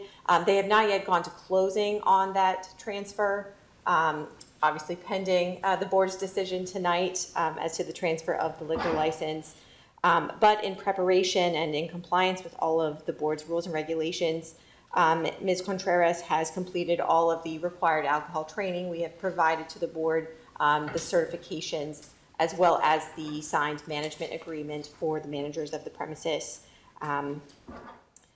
After working in this restaurant in the management capacity, Ms. Contreras understands all of her obligations under state and county law and understands her obligations to this board. She understands all of the rules and regulations and will ensure that all of her employees, of which we're expecting about 6, comply with those regulations as well and receive the required alcohol training certifications. We have no changes to the application that has been submitted. For purposes of the request to remove the restriction in terms of the hours of operation, we are seeking to expand the hours of operation from what is currently 10 a.m. to 11 p.m. to 9 a.m. to 2 a.m. The reason for that is they would like to expand their business both on the front end and the back end of the day. They do a big breakfast business. As the board may or may not be familiar, that area is a commercial area. The restaurant is surrounded by a car dealership and a few auto shops. So there are people there at all times of day. So they would like to expand the breakfast business, which generally does not involve the sale of alcohol, as I understand it, from my clients. But they would also like to expand the evening and late night hours. As it currently exists, the managers are shooing people out at 11 o'clock when the doors have to close. They have a large contingent of customers who would like the ability to stay. As the board can see from the plans and the drawing of the premises, there are 2 pool tables that patrons can utilize, and there is a bar area where they can also order food. And I have confirmed with my clients that as long as they are serving alcohol, they also will be serving food. So the kitchen will stay open as late as this board will allow it to, allow the premises to operate. So we are asking for that, that additional lifting of the restriction, that additional request. If the board has any questions, we are here to answer them. Okay, thank you very much. I do have a few. I understand you have been working there for 3 or 4 years, is that right? Is that what I'm hearing? Yes, that's correct. Okay, in what capacity? At what capacity of, like, the amount of people there? What's your role? No, that's manager. Oh, I'm sorry. That's I've okay. just been managing. I kind of help with a little bit of everything, but it's kind of whatever is needed to be done. And we're trying to hire more people, so I'm not going to be as much of like everywhere. I'm kind of just going to be the owner and just the president of it. Okay, thank you. Opening early, yeah, I can see that, especially if you're gonna do breakfast. So you wanna expand the opening hours to 9 a.m. from 10 a.m. Closing, it's now 11 p.m.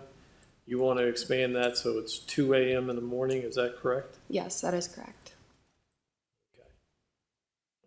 What's your closing like now at 11? Do you have a lot of people there at 11? There's a decent amount of people, and it's like we want to close the doors by 11, so we have to kick them out a little bit earlier, like 10:30, 10:45 is when we're like, all right, it's time to go, let's wrap it up. So they're loyal customers. We've been open for a long time. We want to just expand it for them.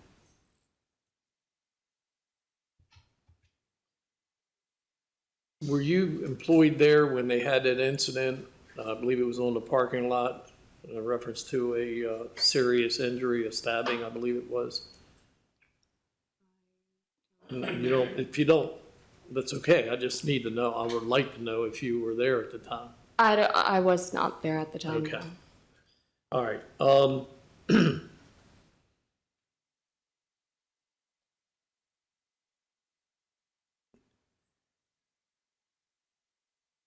Would you be, I may sound like I'm reluctant because I am, for this establishment to stay open until 2 a.m. Okay. Would you be open to perhaps an earlier closing on a trial basis, if you want to call it that? But first, I'd like to get the questions from the commissioners and see how they feel or what they feel about this. So do either of the commissioners have any questions?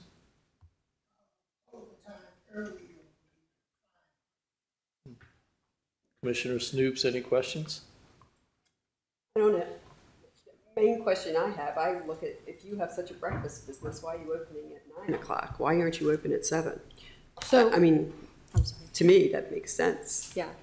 So currently, our breakfast isn't that big yet. We want to work to expand it.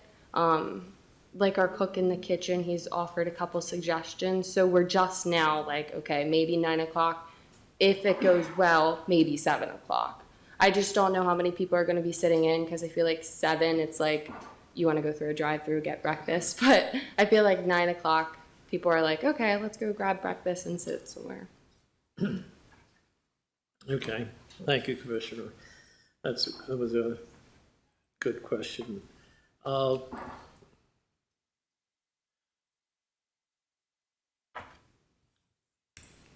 I am, like I say, I'm a little bit concerned about this establishment being open until 2 a.m.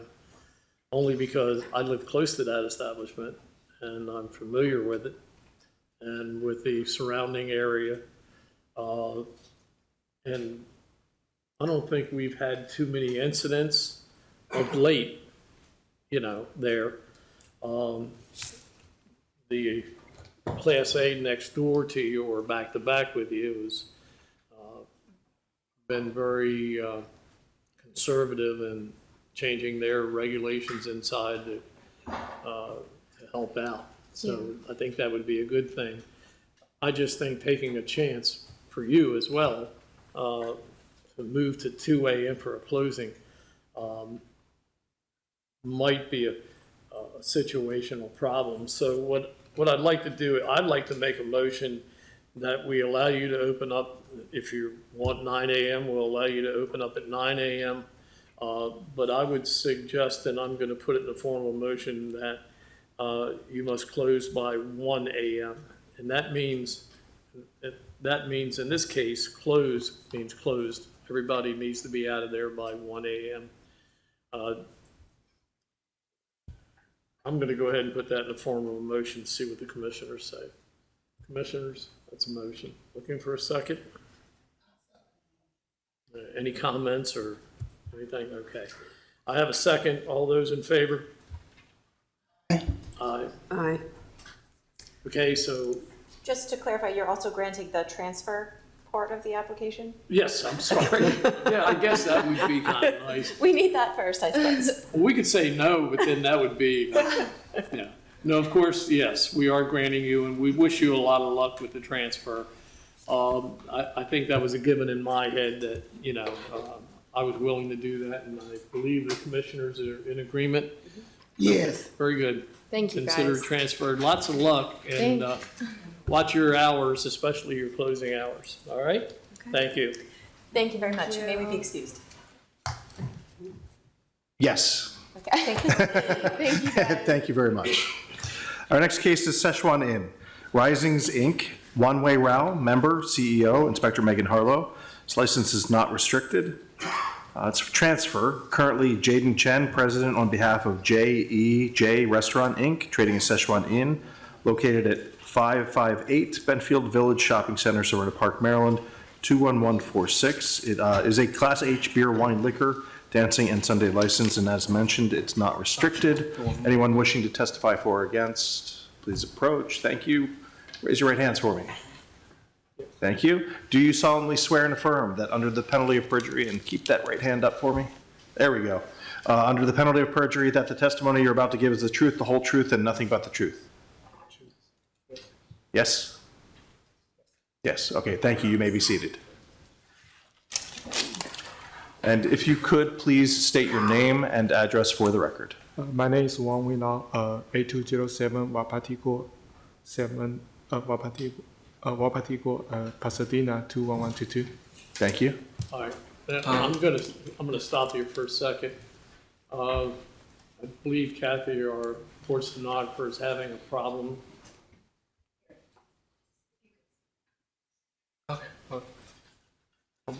Do you want him to go again? I think one more time, I think we need your name and address slowly, clearly for the record, please. My name is Wang Winao, 8207 Wapatico, Pasadena 21122. Stephen Rao, 306 South Waterford Road, Silver Spring, Maryland. Thank you very much. Oh, zip code, I'm sorry. 20901. Thank you. Mr. Hurdle?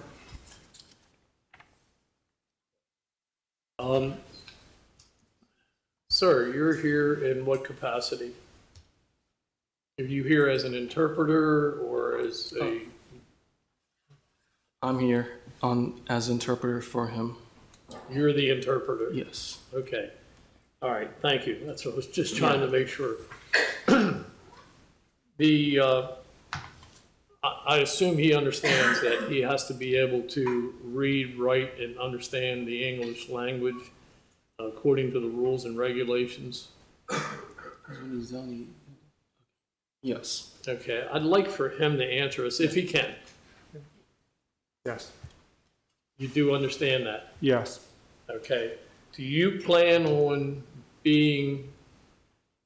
Well, first of all, is there anything else we need to ask in reference to this application before I question it? Yeah, yeah. Gentlemen, did you want to proffer? Did you want to present testimony today as to your application? Do you want to explain to us why you want this transfer? 他说你想理解给他为什么要做这个 transfer？ 放到我自己的名下，我成立的公司我自己的名字。The reason for the transfer application for today. Excuse me, gentlemen, I apologize. Can you both speak up much louder because we cannot hear you? The transfer today is because the previous owner, Jaden Chen, the previous owner sold it to him, and he wants to have it transferred under his company and under his name.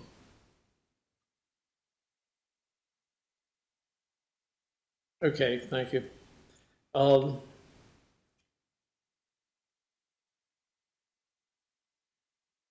I guess I'm a little concerned about the degree in which he understands the English language. If an inspector or a police officer or fire marshal or somebody was to come into the business, and you can ask him in the language, any language if you wish, would he be able to converse, to talk to them and understand any requests they may make to him or anything that he needs to explain to them?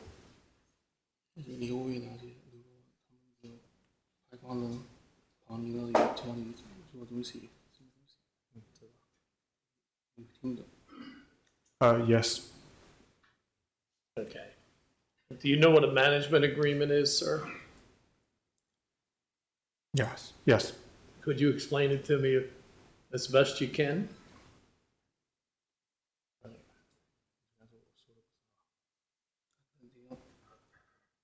I can speak well, so.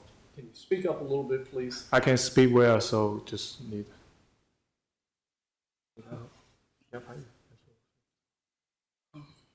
He's trying to say that he probably can converse in regular English if inspector were to come, but in like legal matters and stuff like legal English, he would probably have difficulty, and he probably use other sources for that.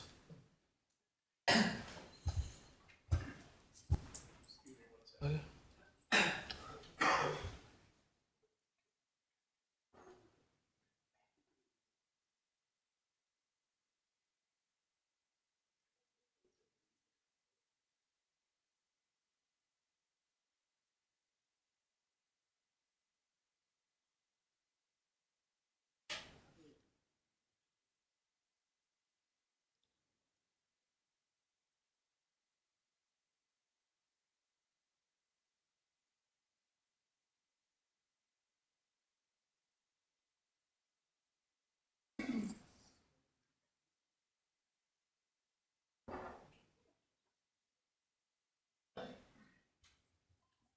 Mr. Rao, if you would explain to your client, or our client, or our applicant, I'm going to ask for a postponement on your behalf.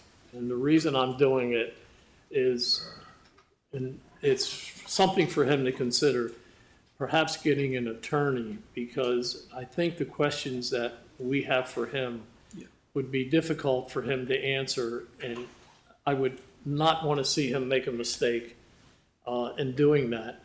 And I think it would be to his benefit, if I'm expressing that correctly, to have an attorney who could represent him.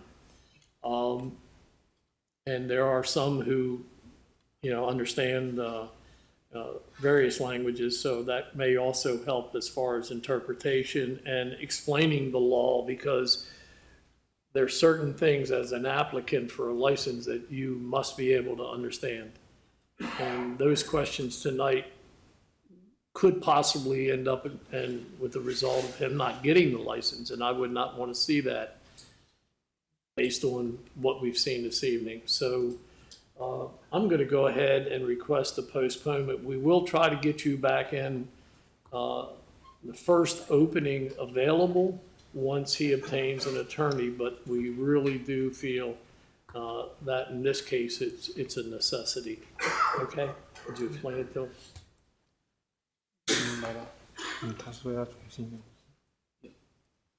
Okay. We appreciate that decision. Okay, very good. Good night. You're excused. Thank you very much, gentlemen. Our next case is Twain's Tavern and Grill. Thank you, Mr. Bittner. Anyone wishing to testify for or against, please approach the table, remain standing, and raise your right hand, please. Do you solemnly swear and affirm under the penalty of perjury that the testimony you're about to give is the truth, the whole truth, and nothing but the truth? Yes. Thank you very much. You may be seated, and if you could, state your name and address for the record. Niels, Niels, Smehuyzen, Smeehuyzen, 1611 Earlham Avenue, Crofton, Maryland, 21114. Mr. Chairman, members of the board, I'm Richard Bittner, Bittner, and I represent the applicant for this transfer. If I may proceed by proffer. Thank you, Counselor. Thank you very much. Mr. Chairman, members of the board, this is an application for a transfer. Mr. Smehuyzen and his group have been operating Twain's Tavern for a little over 2 years under a management agreement with Ms. Toskoff. We're here to finalize that sale of the business of Twain's.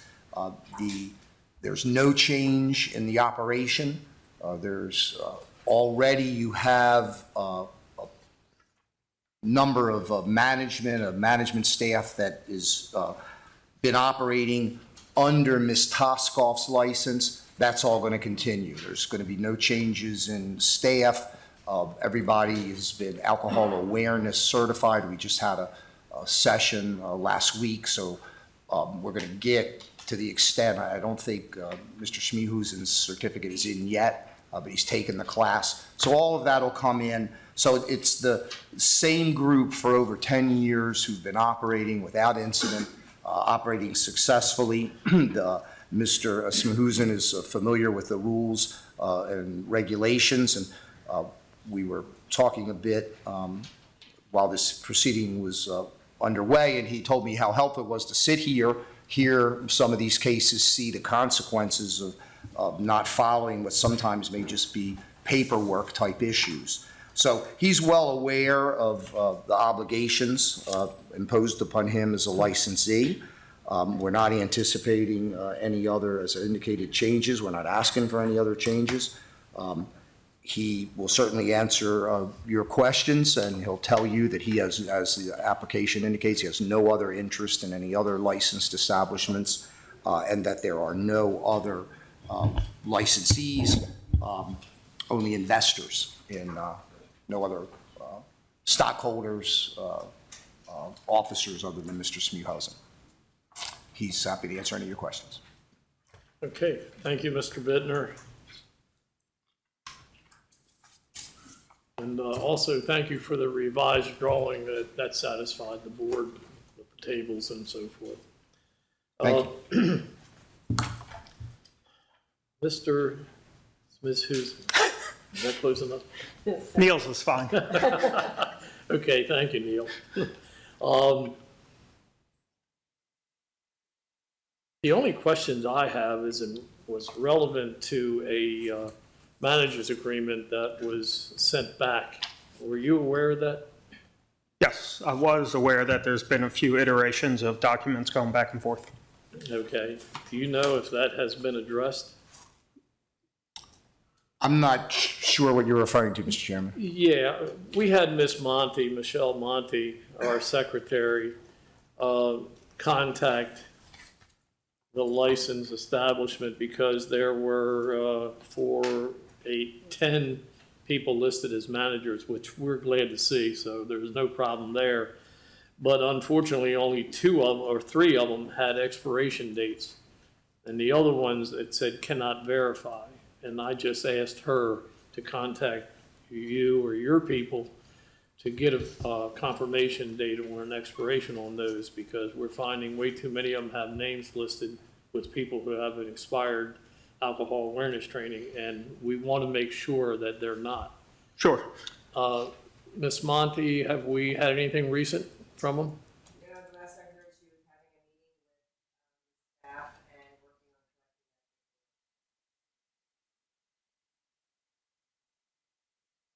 on Effectuate the license, you still need to have a solid management agreement in place. So Okay. they're actively working on that. I am aware of this issue. Okay, and it's not going to affect my decision. I want you to know that. Sure. But at the same time, we really need to get those expiration dates, so if you could encourage your staff to get that back to us, we would appreciate it. I have no further questions, actually. I'm very familiar with the establishment and management and past. And, Any questions? okay, well, with that being said, I'm going to go ahead and make a motion that we accept the transfer. But if you would, help us out, and get that management agreement straightened out. Will do. Okay. Thank you Mr. Chairman, I'm sorry to interrupt, but we're aware of that. That's why we were having the class, and so we get everything up to date. We'll have that to you promptly. Very good. Thank you, Mr. Bittner. We've already voted and agreed? No, we haven't? I guess maybe we should. All right, I make a motion that we accept the transfer. Looking for a second? All those in favor? Aye. Now you want to vote? No. Thank you. Thank you all very much. Have a good day. Thank you very much. Thanks, gentlemen. Okay, our final case for the evening. Sip and Learn Wine and Spirits. SB reading. Stores. Thank you, Mr. Lyman. Anybody wishing to testify for or against, please approach the table. Remain standing.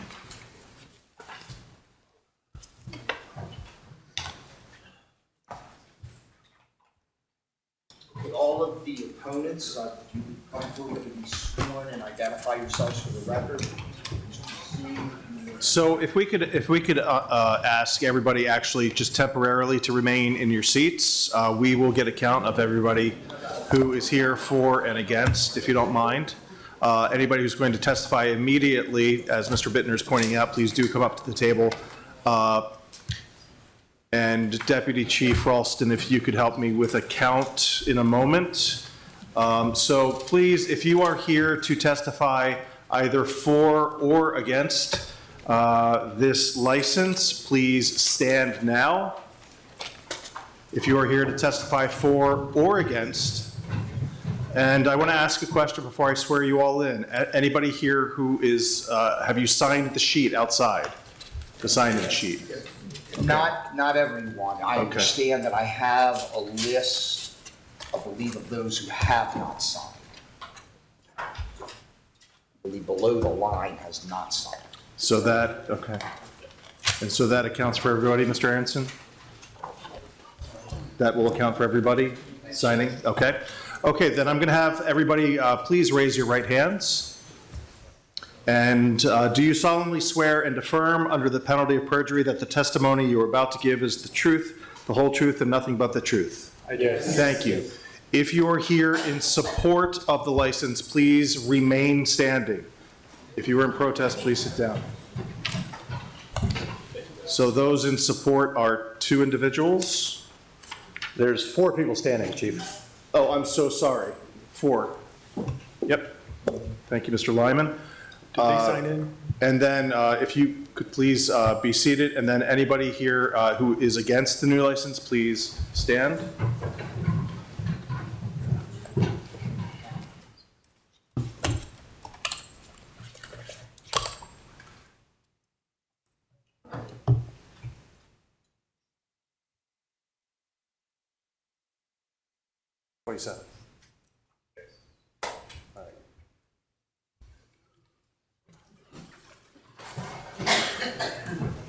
Thank you, everyone.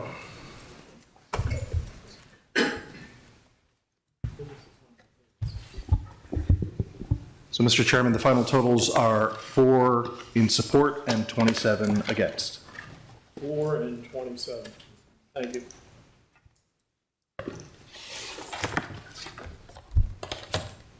Want to present the case? Mr. Chairman, if you could point your microphone closer to your mouth? I think everybody would be better served and would know what you Mr. would Lyman, like to you're the have. first person that says I need to move a microphone closer.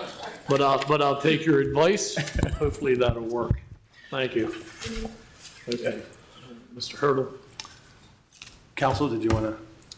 I would be happy to present the applicant's case for the new license. I believe I'm well known to the board. Mr. Chairman, Commissioners, my name is Brian Lyman. I'm here sitting beside my client, Mr. Bargava, who convinced me that I should take his case and try to convince the board, and frankly, convince many of the folks who are here in the audience opposed that he is a fit and proper applicant and that his vision for a retail establishment in the shopping mecca of Northern County, the retail zone where the county derives a lot of economic activity, is an appropriate place for a new Class A license. The reasons for this are essentially that Mr. Bargava he became interested in alcoholic beverages and specifically in wine. If I may just object, is this opening statement? If it is, I don't have any problem, but if it's a proffer, I can't cross-examine counsel on a proffer. So I think this is a new application and it would have to elicit actual testimony subject to cross-examination from the applicant. I'm happy to make this an opening statement, and I'm happy to have Mr. Bittner cross-examine the applicant as to anything that I proffer that he may be inclined to inquire about, and I'd be happy to inquire of the applicant also as part of our presentation. I would overrule the objection at this time and allow them to proceed with the opening statement.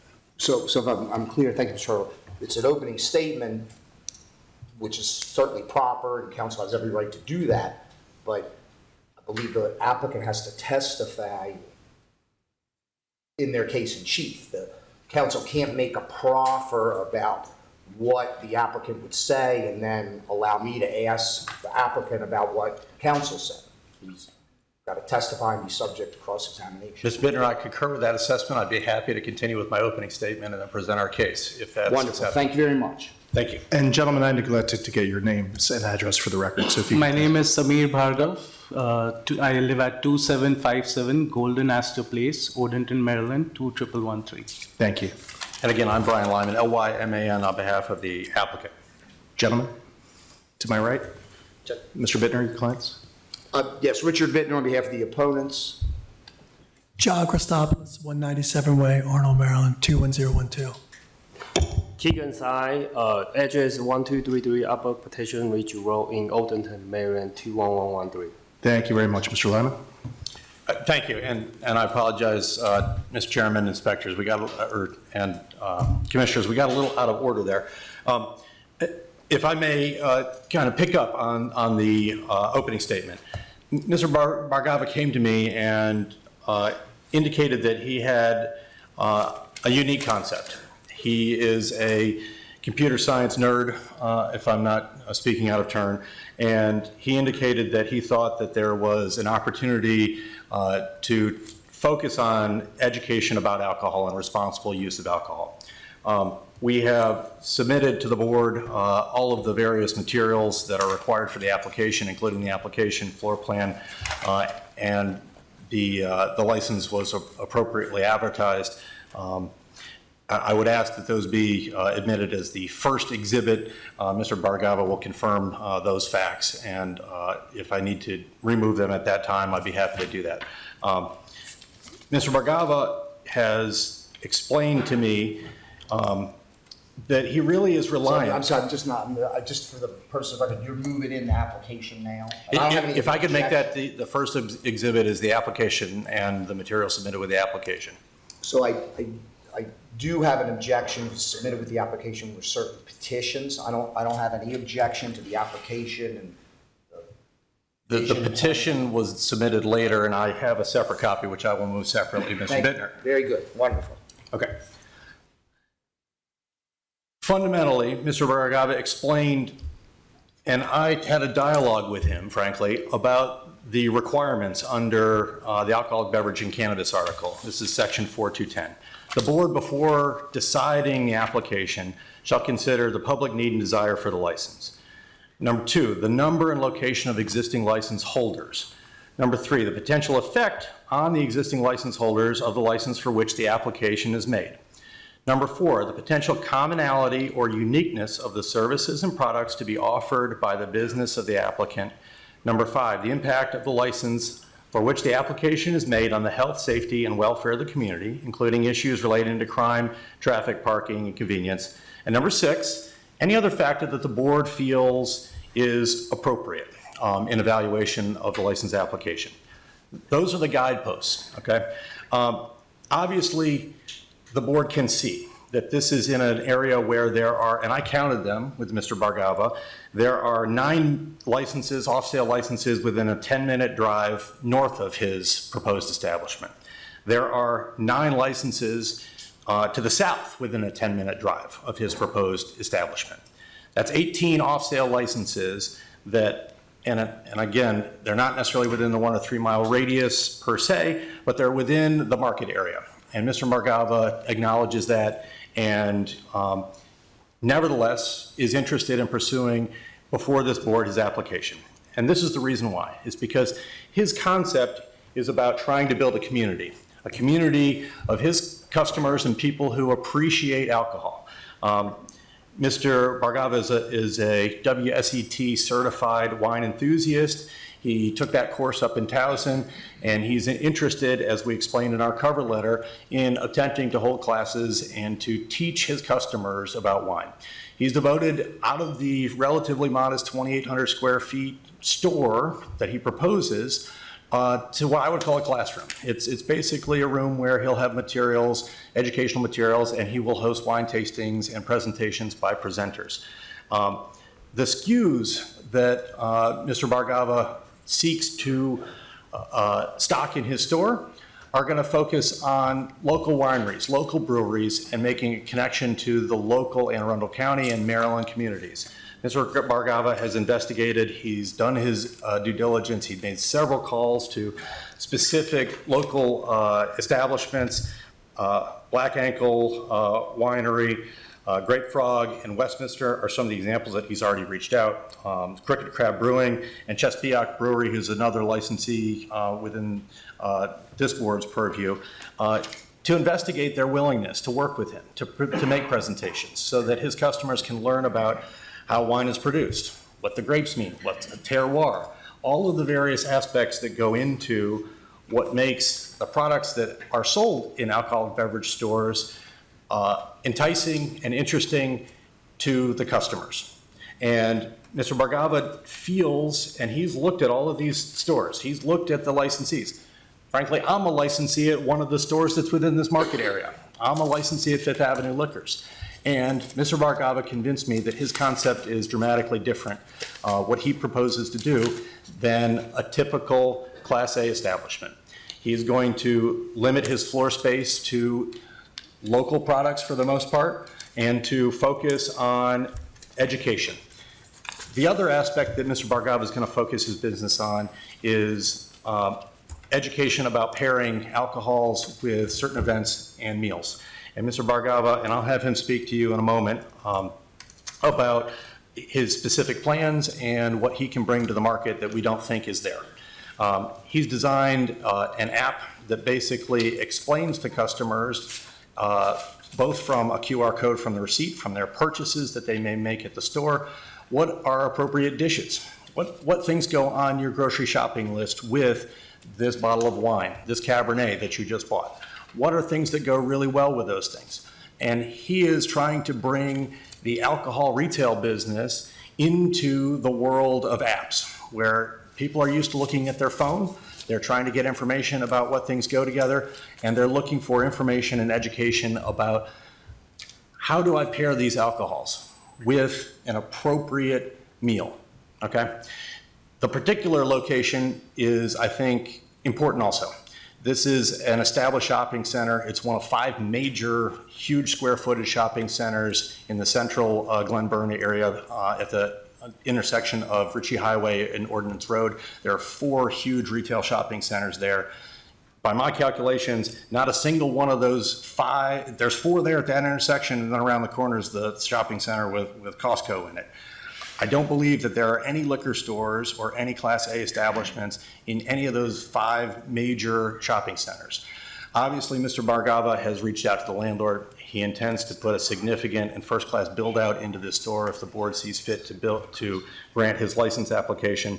And he believes that he's not going to significantly degrade or impact the existing license holders in the market area. If anything, he's hoping to branch out and provide a service that none of those stores really provide in bringing customers into a store and educating them about the products that he intends to offer, and trying to build a specific local connection rather than simply stocking a high square footage store with the latest Bud Light seltzers and what have you. His focus is going to be on carefully selecting his products, his product mix, and making sure that he's ready to tout and sell the community and local connections to the customers that he hopes to have visit his store. With that, I will say that the market area and part of the impetus for Mr. Bargava choosing this particular location is that this particular market area is it's a draw. It's a trade and commercial area where more than just the residents of those zip codes, and this is the 21061 Glen Burnie zip code and the 21060 zip codes, more than just those residents shop there. This is from, and this was something that Mr. Bargava pointed out to me, was that about half of the retail sales in these 2 zip codes come from people who live in those zip codes, and the other half of the sales come from people who live outside of those zip codes. People who live in Curtis Bay, people who live in Hanover, people who live in Linthicum Heights, in Millersville, in Brooklyn, and Pasadena. Those are the areas that make up the market area that is served already in all the retail establishments by these 5 major shopping centers.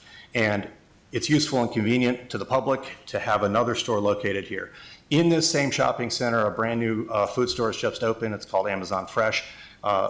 They're open ahead of what we anticipated the schedule would be. Amazon Fresh opened up, I believe, in early November, and is one of the anchors at this shopping center where Mr. Bargava's store would be located.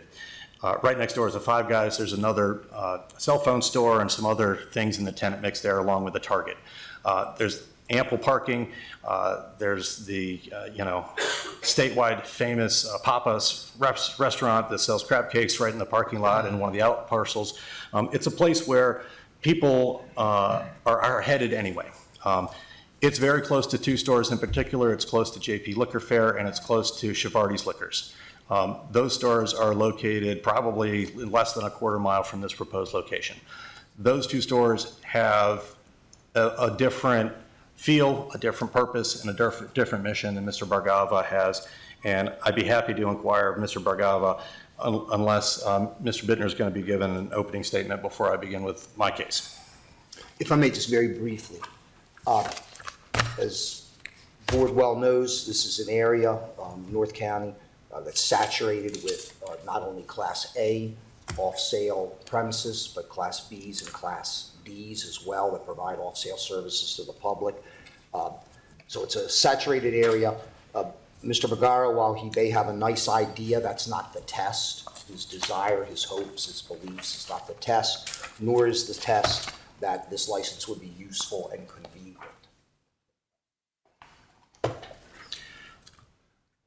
Thank you. Mr. Bargava, is there anything that needs to be adjusted or changed out of the original application that we submitted to the board? Are there any corrections, essentially? No. Okay, everything in the application remains true and correct as it was originally submitted? Yes. Okay. Could you tell the board, we collected signatures on a petition. Can you describe to the board the circumstances under which the signatures were collected? Sure. So these signatures were collected on weekend, I believe between 12 and 3. The temperatures were real low, dropping down to less than 30. So in that short span of time, over 2 days, about in total 5 to 6 hours, we collected almost 300 signatures because people were curious looking at the name itself as to what it had to offer. So those were the circumstances. Objection, basis of knowledge, he testified what he believed to, so. So is that hearsay?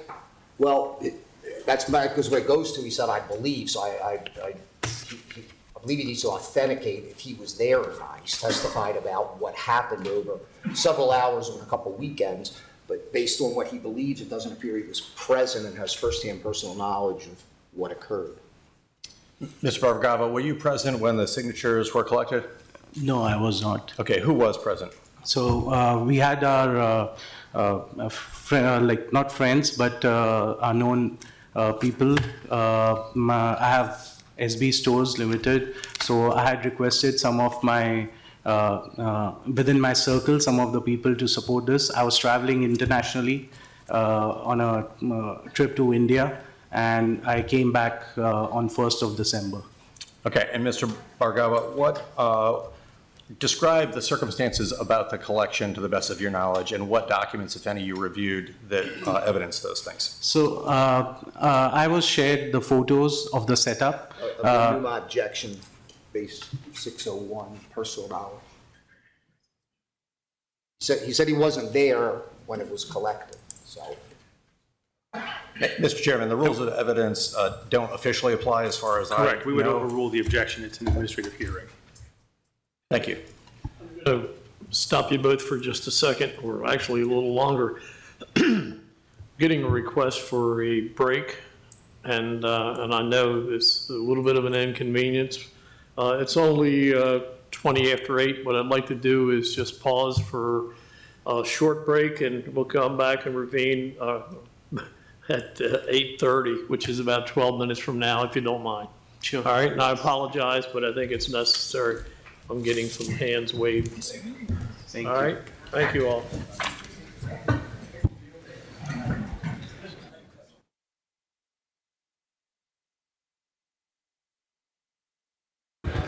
Okay, everyone, let's begin to settle back in, please.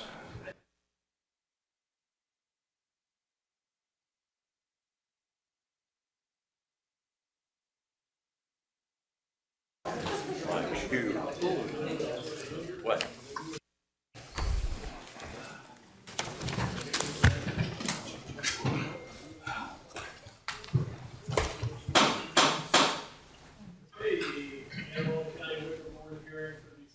Is back in session. Thank everybody for their patience. We'll go ahead and continue where we left off, gentlemen. Thank you, Mr. Chairman. I was having Mr. Bargava explain his understanding of the petition collection, and I'll just preview for Mr. Bittner's potential objection. I do have a witness here who was present during the petition collection who can testify and answer more questions about that if the board has any. Mr. Bargava, would you continue with your explanation of the petition collection?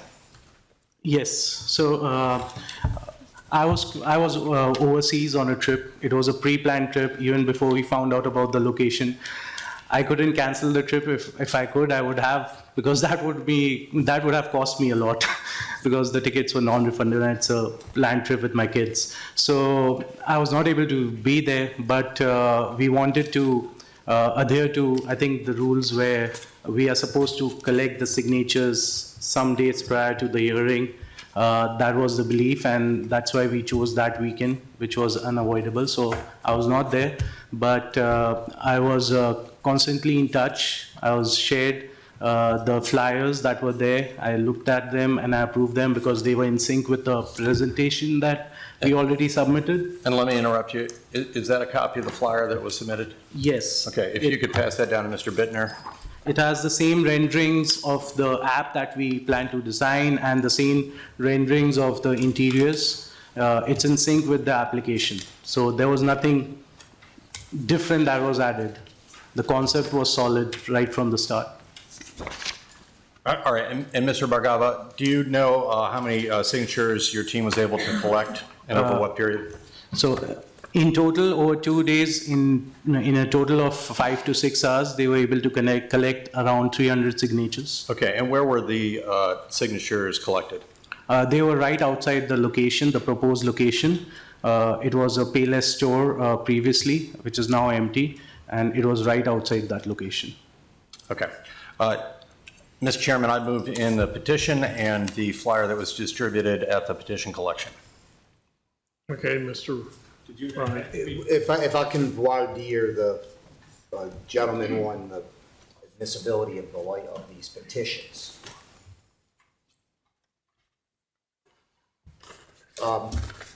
So, Mr. Barhaga, you were not there when these petitions were collected. Yes. And you've had an opportunity to review all of the petitions, the actual signed documents that were submitted in support? Yes, I was. And you would agree with me, sir, that many of the printed signatures, the handwriting appears to be the same? I didn't notice that. You didn't notice that? No. You'd agree with me that there's no dates on any of these petitions? Yes, but the petition was dated, and these we have the original copies, and yeah, there were no dates collected. There's no date on any of the petitions that you've submitted. Is that right? That's right. In fact, most of the petitions that were submitted don't even have an address. They have email addresses. They don't have street addresses. Yes, they have email addresses as well. I totally agree with that. So in fact, you don't know where those people live or for what purpose they were in the shopping center that day? They were probably out shopping at the Target or other stores, and they saw our flyers and they came in to support us. And you put out flyers, and those flyers not only asked to sign the petition, but it offered gifts if you came over and signed the petition, right? Yeah, there were small handouts. I think that almost every other store that I have seen do that, where they have the setup where you give out soda, water, and stuff like that. For the signing of legal petitions in support of a governmental agency granting a license, you've seen gifts given away to procure signatures on that type of petition? Is that what you're saying? No, they were not gifts. They were just refreshments, handouts. So let me show you what we opponent's exhibit number 1. Yes. You recognize that? Yes. Mr. Bittner, we're going to let the petitions in. If you have issues with the petitions, it can go to the weight of the petitions. Thank you very Just we much. can move a little faster. Okay, all right, I understand. I'll reserve any further questions regarding the weight. Mr. Bargava, could you explain to the board the materials that we submitted, which I think we're not allowed to put on like a PowerPoint presentation, but essentially I think that's what you designed, that was submitted with the application. Could you go through those various items and describe to the board the concepts and how they relate to your vision for the store and your business plan? Sure. So first I'll just talk about the store. Sip and Learn, as the name says, is basically a concept where it's a store, but people also come in and they are able to learn because we plan to hold educational sessions. We have dedicated space for that along with tastings. So this is not just a concept where people come in, buy what they want and just leave. So they are educated about food pairings, and for that we also use technology where we have QR codes placed at specific sections of the locations where people can scan the QR code with their phone.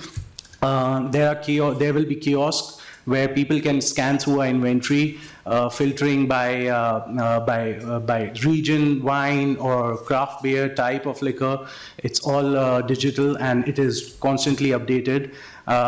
We also have our app, which lists all our inventory, but there's also a section where you can select what meal you're going to have. So if you're having like an Italian meal, it would give suggestions as to what wines will go well with that. Also, if you're scrolling through and you select a wine, if at the bottom using AI, it will learn your taste and your preferences, and it will show you what other wines are also available that you might like. That goes with any other retail concept. And in addition to this, invoice receipts that are printed when the purchase happens, the customer will find either a QR code pointing them to a website where they can find recipes in which that wine or liquor can be used, and also they can find out additional information about that product itself.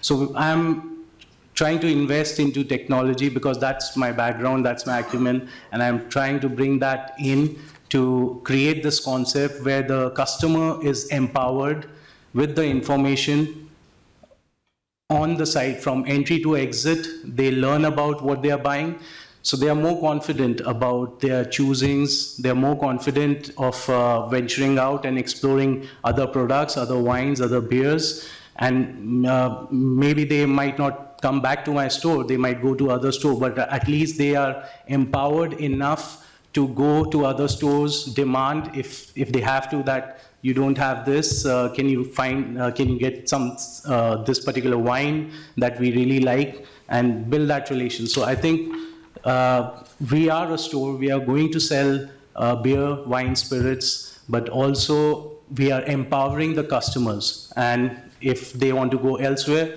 we welcome that. And in fact, that if we are investing time and effort in creating an educational experience and all these technologies, probably we might have to adjust our margins, and probably some of the stuffs might be slightly more expensive compared to other store. And if the customer wants to go there, he's more than welcome. But at least we are sticking to a concept where we want to empower the customer using technology, using myself. I picked up a course, so I've invested in myself, and I'm using that passion, that knowledge, the technology, my inspiration to empower the customers. If you could, flip through this is the cover sheet. Is there anything on the Who I Am slide that you feel you need to highlight for the board or further explain? So I've been a data guy, and I play with data. I find stories in data, I create reports. I actually work as a contractor at Census Bureau, where I'm a developer. So that is my technology aspect that's coming in, where I'm coming in from using technology in the store. Could you talk for a little bit about your certification? What's a WSET certification? So it's a Wine and Spirit Education Trust. It is based out of, I believe, UK, but and they offer classes through third-party schools. So I did my I went for a 2-day course to Charm City Wine School in Towson, and I gave an exam as well, and I cleared that exam, and basis that I was certified as WSET. There are different levels where people pursue, they want to become a wine connoisseur, so that's what that body is about. Okay, and if you could you identify this document and hand that copy to Mr. Bittner when you've identified it? So this is my test result that came in, saying that I cleared the exam. However, it takes some time to get the actual badge of WSET. So these are the test results that I got from clearing that exam. All right, and I'd offer these as the applicant's next exhibit.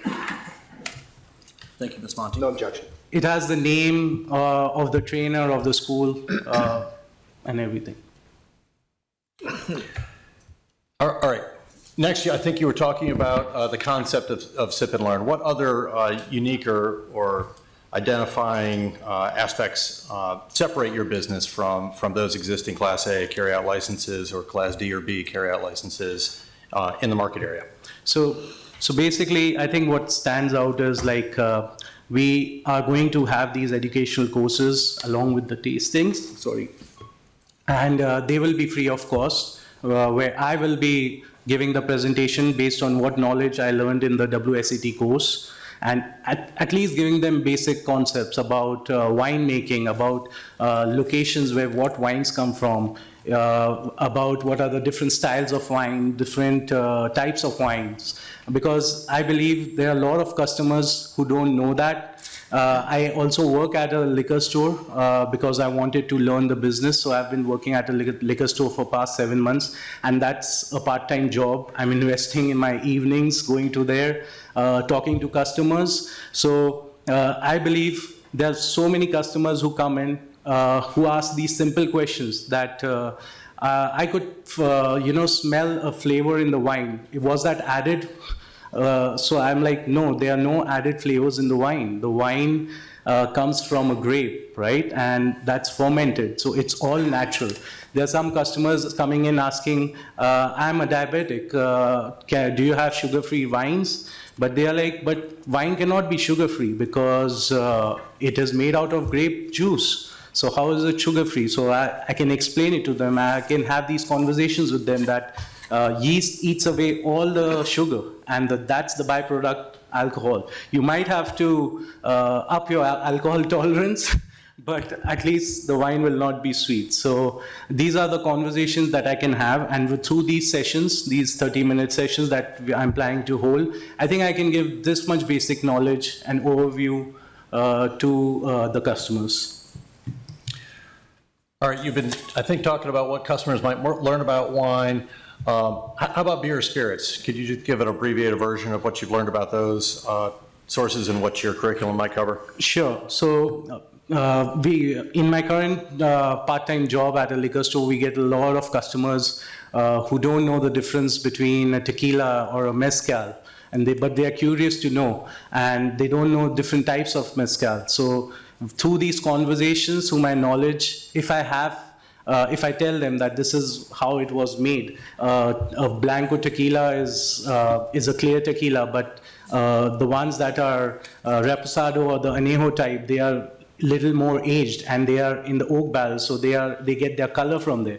So all these conversations are just giving information to the customer about what they are buying and just educating them to go out and buy from wherever they want. So, Mr. Bargava, why do you need a liquor store to share this knowledge? Why is it you? Why should this board give you a license at this location? I mean, through technology, through internet, anyone can find that information, right? But there's a difference between theoretical and practical. So I'm trying to combine the product where it is present through tastings and wine education, talking about the product, which will make most sense, I guess, in my opinion. And that will really, I cannot do it elsewhere other than a brick and mortar store. So this is a concept that I developed. It has been reverberating in my mind for some time, and this is what I wanted to do. Can you talk about your plan to connect with local suppliers and manufacturers of alcohol products? Sure. So I've definitely visited in the last few months some of the wineries, like the Old Westminster Winery in Mount Airy and the Black Ankle in Mount Airy. I also visited the Great Frogs, and I went there in my personal with my friends. But when I brought this conversation and told them about this concept and this store that I'm thinking of, they were interested. Of course, they asked, "Will you host our wines?" Which of course we will, but I talked to them about collaboration in them coming over, giving a small overview of winemaking, telling their story about the wines that they will offer, and probably inviting them back to their wineries, because otherwise people, not all people go, there are so many, there are more than I think 80 wineries, but people are not aware of that. So if they have an outreach post, these local wineries where customers coming in and knowing about their business, knowing that they exist, and maybe that will kindle an interest, and probably they will want to go out on a tour of that winery, and which we will collaborate as well. And Mr. Bargava, talk about the inventory that you plan to stock in your store and how that differs, for example, from the store that you work in now. So definitely. I mean, I've certified in wine, and that's where I'm coming from. I think wine is the beverage where it has, I mean, maximum number of varieties, SKUs. There's so many bottles out there. People get lost whether they want a red blend, whether they want a Pinot Noir, or which white wine will go well, which is a highly dry white wine, which is a low, medium-bodied white wine. So I will focus on stocking a lot of SKUs of the wineries, including the local wineries, and also a lot of craft beers, because that's what is coming for. Like, for example, Crooked Crab is a brewery. They come out with a new craft beer every Thursday, every week. So people are changing the way they have been drinking to now, because there are so many options available. And if they know about these options, unless they know, how will they explore, right? So that is the concept behind this. And Ms. Bargava, you got a couple more slides here. I think those are mostly about educational signage. Yes. Can you talk about the space in your store and how you intend to allocate it? So if you see our drawing floor plan that we submitted, there's a significant space that is dedicated to wine, which is right in the center of the store, not to the sides, right at the center. When you enter, these are the two racks, and they are filled up with wines. Of course, they will be arranged by country, international, domestic, as well as local. They will be marked with, remember the QR codes I talked about? So you can get those QR codes. We paste them on the racks where they can use their phone and learn about wine. Mr. Bargava, is there anything that we failed to touch on that you feel like the board needs to know about your testimony before you're cross-examined by Mr. Bittner? I think just the board probably needs to hear why this inspired me. So basically, I've traveled a lot, and I've been to different distilleries, wineries, along with my wife. My wife was actually the one who got me into wine. Otherwise, I was drinking something else. And there was a time where my wife would be the wine lady. She would select, and whatever she got, we drink. But recently, after I started working at the store and I got my WSET and I got the knowledge, sometimes she turns to me and asks, what do you think about this wine? And I'm like, yes, I might be doing something right, that she's asking my opinion. So that gives me more confidence, and of course, through these interactions that I have with people, I love that, because the same experience I saw at the wineries and the distilleries that I visited, the way they tell their story, the way they interact with you, that inspired me for this educational experience, and also use of technology. I think if we have that at stores, I think that will be a great way to give information to the customers, not to influence them, but just give them information of what they choose, whether they choose to buy from our store or any other store. So these are my inspirations, and this is my passion. Bringing in all my technology, this is my all-in. My all savings are dedicated to this, and I'll be managing the store myself. I'll be giving up my full-time job if I get this license going, and that will be where I am full-time. And all these folks who are here, if they come to the store, they'll see me greet them. Mr. Bargava, could you identify this document and explain its use and purpose in your evaluation and choice of the site? So this is the Glen Burnie Town Center revitalization plan. Actually, the center at Glen Burnie, the shopping center itself, was a mall with shops indoors, but they revamped it and they wanted to make the shops facing outwards.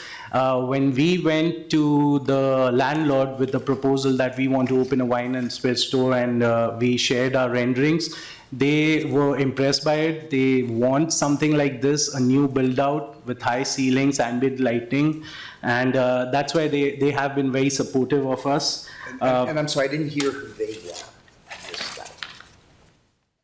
Who he went to and they were. I believe he testified that was the landlord who was impressed with I didn't hear the who. build I'm out sorry, plan. the landlord. Sorry. So again, this is a huge market area that is shown here. And again, the concept is about selling, of course, it's a store, it will sell, but also giving education experience to the customers. Maybe the course that I did is an expensive one. It's almost like a 2-day course is probably $600. Like not everyone would be interested in going all the way or spending that much money or going to a winery as well. But if they have a place where they can get the basics right, maybe they will get inspired by it and go out and pursue it. But at least they have a place where they can talk about wine, learn about wine, and get information on their phone. Mr. Bargava, let me direct your attention back so I can get this exhibit and submit it to the board. This is the Glen Burnie Town Center Revitalization Plan, and it's been excerpted, correct? Yes. Okay. And the sections that have been excerpted describe what? Could you give the board an overview of what's in this document? So this is the market research which is done by zip codes, and I think Brian was talking about this, where you can see where the people are coming from. So there's a huge market area that it is covering. So people are, it's not just a local shopping center. I guess it's a place where people come from different, maybe different counties, I guess. And also about the, so I was talking about the demographics of it. So for example,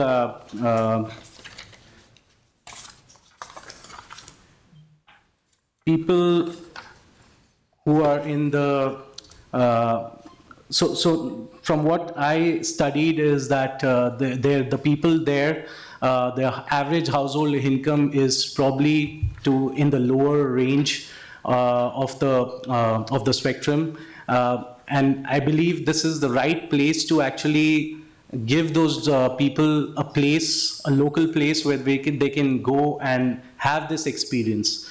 It's an educational experience affair with ambient lighting and fanciful, interiors. So I believe they are the ones who are, they drink, they have their alcohol, they have their events, they celebrate it.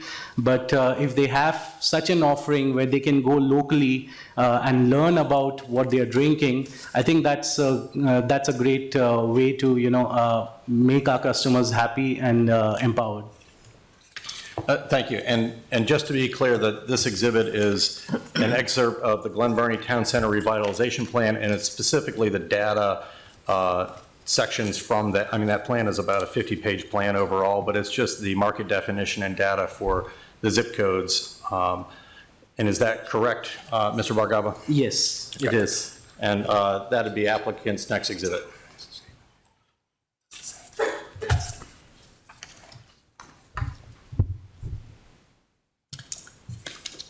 It's excerpts of the Glen Burnie Town Center Revitalization Plan issued by Anne Arundel County, January 13th, 2022. Mr. Bargava, if you don't have anything else to add in your testimony, I'd be happy to offer cross-examination to Mr. Bittner. Sure. Thank you. So just so I'm clear, has this been moved in? Yeah, I'd like to move it in as applicant's final exhibit. that's, I'm going to submit. I mean, there's nobody to, there's no sponsor of this document. This is a public document that the applicant downloaded, that I'll submit on that, Is that an objection? just for the record. Overruled. Thank you. I'd like to call another witness, Ms. Clemens. If you could come up and have a seat here. Did you, my apologies, Mr. Bitter, did you have cross-examination for the witness? Because I got some confusion. I'm sorry, I was confused. You said you'll submit. No, I was submitting on my motion, my objection to this document. You didn't actually object to the document, to be clear. Thought I did, so for the record, I make that motion, you've overruled. Correct.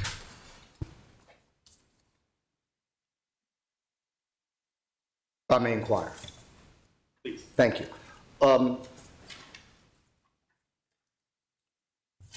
Mr. Bergara, I had a few questions beginning with the petition, so let me just start with that, sir. The petitions that were procured, you've already told me don't have the dates that the person signed, any of them. Objection. He said that the signatures were collected over 2 days. Okay. But he wasn't there. And That's correct. My only question is, the petitions that you submitted contain no internal dates when the signatures were reportedly procured, correct? Yes, there's nothing mentioned on it. And we've already established that many of the signers gave no addresses. Yes, I can see that. Okay. You would agree with me that in the comments on many of the petitions, the word "I support" is written in, and it appears to be in the same handwriting, similar handwriting throughout. I wouldn't know, actually. You wouldn't know? No. Okay. You would agree with me there's a number of pages in the petition that you've submitted that contain no heading. It's just signatures, but it doesn't say what they've signed on to. It was a 2-pager document, so the heading is just on the first page. Okay. But you've submitted documents, and I'll mark this SSB identified Opponents Exhibit 2, I believe it is, for identification only. That doesn't have a heading on it, does it? Yes, like I said, it's a 2-pager document where we are collecting, so the heading is on the first page. Okay, I understand now. Thank you for clearing that up. The document, the petition doesn't indicate that this is an application for a Class A liquor store license, does it? Yeah, it doesn't mention the class, but it mentions for a new wine and spirits store. Okay. It recites that the community needs an alcohol retailer like Sip and Learn. You see that there? Yes. Doesn't refer to what community is needing this alcohol retailer like Sip and Learn, does it? Usually it would be the neighborhood and community around the address that is mentioned. Well, that petition doesn't say that, does it, sir? It doesn't specifically, but I think that's understood. Does it mention that this requested license is needed to accommodate the public? Doesn't say that, does it? I don't see those words here. It doesn't say that any of the signers of the petition are likely to patronize your establishment if it's open, does it? It doesn't say that. And if you know what prizes and parting gifts, if you would, were given to the persons who signed this petition? Again, I mean, they were just handouts, bottle of water, I guess key rings, or I don't know. Okay. I wasn't there. So you've submitted, and I believe this was marked as Exhibit 1 for, I never made it that way. Yeah. But I ask it be marked as Exhibit 1. This is the display of how the Yes. petitions were procured. Yes. And there's a table there. What's on that table? Can you identify that? I can see goggles, some. That's the only thing I can see. Coke bottles. Okay. What's to the right of the table?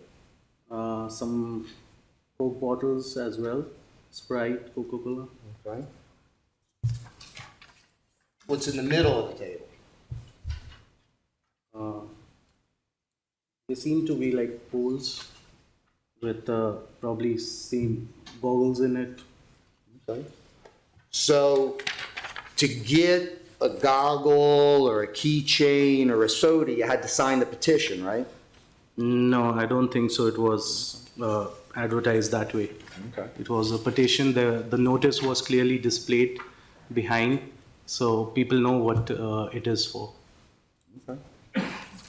And everybody who signed the petition left with a parting gift, is that right? Objection. He's established this witness doesn't have any basis to know that. Sustained.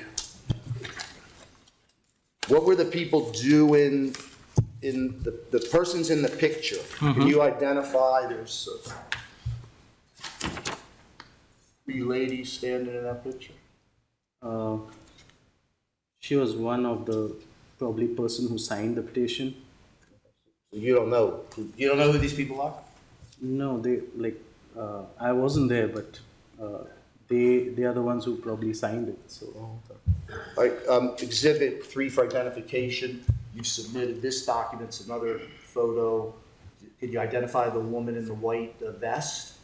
Yeah, she's one of my like known like within my circle.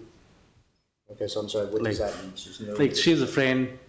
Okay, so because I was overseas and I wanted someone to be there, like someone who I can trust and coordinate with. So who was actually responsible for collecting these petitions? This lady in the white vest or another person?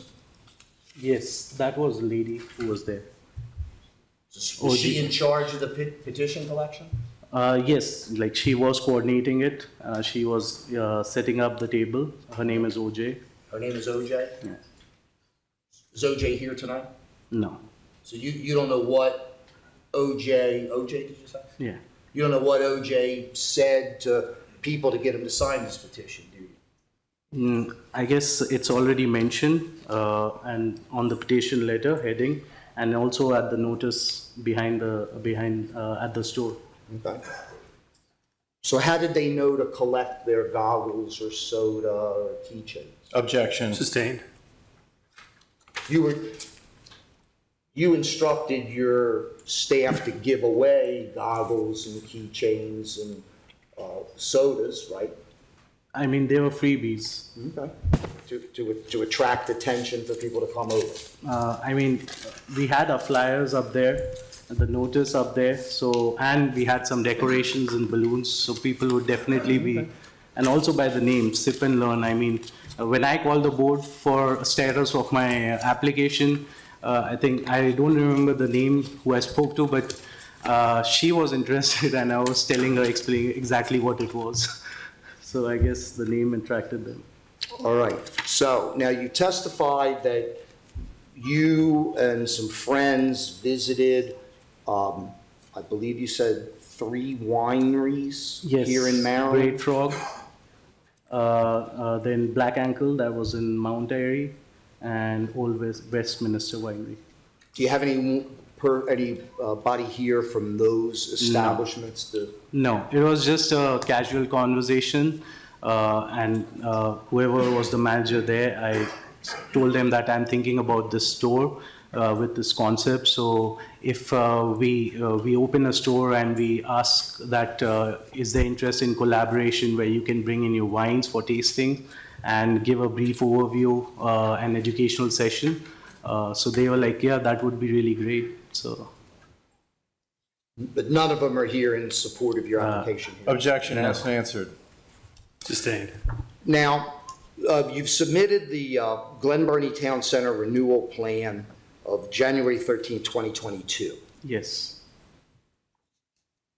No updates for the 3 years since this has been prepared? I wouldn't be aware of. I found this copy online. Now, you've reviewed the town center revitalization plan, correct? Not word to word, I was just looking at the stats. Okay. So you're aware that, looking at the stats, that the income level in the Glen Burnie area is lower than Maryland and Anne Arundel County in general? Yes, I think I said that before, and I think that's probably a good place where people from there who are not probably they won't go to these wineries, but if they have a shop where they can locally go and just have that experience of tasting and some educational background about where their wines are coming from, who is making it, learn about their stories, I think they should be able to experience that. Okay. And that's something that you believe you feel, is that right? Yes, definitely. You don't have any empirical studies that correlate lower income levels to increased consumption of alcohol, do you? I'm not an expert in that sense. In fact, so I just read the report, and that was fitting in my concept or making sense to my concept. You don't have any demographic studies, marketing studies, any type of study supporting your contentions that this license is needed in Glen Burnie? I mean, the PDF document which was available from the landlord also had demographic information, which I believe to be true. Okay. Landlord here in support of your application? No. When you reviewed the Glen Burnie Town Revitalization Center, you noted that the median age is slightly older. Yes. But at the same token, it's younger than Anne Arundel County generally. You saw that in the report? I don't categorically remembering that or noticing. Well, you didn't think it would be important to know the demographic makeup of your marketing area? From my current experience with the store that I work, I think people of all ages are, I mean, there are customers who walk in and they will know what they want and they just pick it up, pay and leave. But also there are so many more customers who are inquisitive, where they want help and they want to know. And I don't think so I've profiled them as young or old. I think they come from probably a mix. What store are you currently working in? What?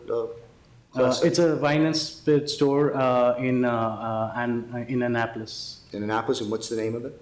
Gateway Village Wine and Spirits. Are they in any way supporting this application financially for you? No. Do they have any interest in this application? No. Now, are you aware that general trends in the consumption of alcoholic beverages are on the decline? I'm not aware, honestly. I've not read about it. Okay. You haven't read about it? No, but I guess, like, again, if people are updated with information and knowledge, they can make their own choices, you know. No one can control that, actually. Well, and so you're not aware that trends in the alcoholic beverage industry are down, given that there are now concepts such as dry January and sober October, when people don't drink alcoholic beverages? I've heard about them, but honestly, Yeah, I mean, yeah, if that's the trend, that's where it is, and it not only impacts me, it impacts all the other stores. So if trends are down, there'd be no need for another store to accommodate the public. You'd agree with that, wouldn't you? But like I said, sorry. Basis? Basis is it's speculation for both this witness and for the questioner, because there's no foundation been laid. Sustained.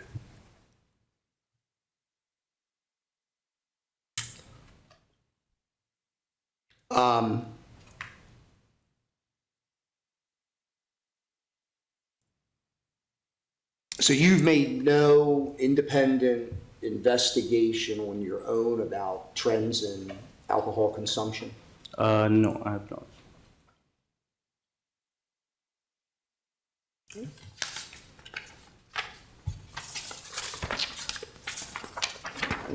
Now, before I leave this, the Glen Burnie Town Center plan that you've submitted, there's no recommendation in this plan that a Class A alcohol beverage license be, an additional Class A alcohol beverage license be located in the Glen Burnie Town area, is there?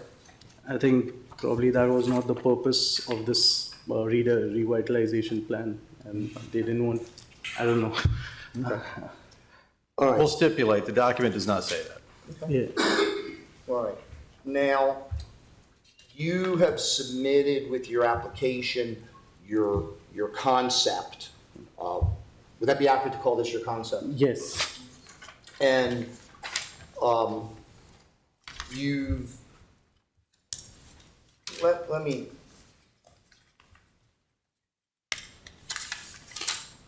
and you've submitted a design rendering. Yes. And this is what you would anticipate the store would look like if the license is granted? It's not the exact rendering, but it just gives an idea about the ambience that is expected, the high ceilings and the well-lit store. So that's the idea of the rendering. That's a liquor store, right? Yes. Nothing unique or different about this store from any of the dozens that are in close proximity to your proposal? I mean, no offense to anyone, but you can see there's a lot of space. There's a lot of room for movement. You can see the wines that are stacked in this rendering are well organized, and everything is marked. It's well lit. There's high ceiling, so it does come out as a good ambient, fanciful design aesthetic store. Okay. That you believe would cater to a lower income demographic? Sure, why not? I mean, why shouldn't it? You don't have any independent studies or knowledge or information no. that show it, which is your belief? Yes. Okay. Now, you submitted a proposed floor plan in your Yes. packet. There's nothing unique or different about your floor plan from any other common alcoholic So beverage this one is to be finalized. We have a floor plan where we show a location where we are investing in, which is a classroom setup with a table as well. And that's, I'm sorry, go ahead, finish.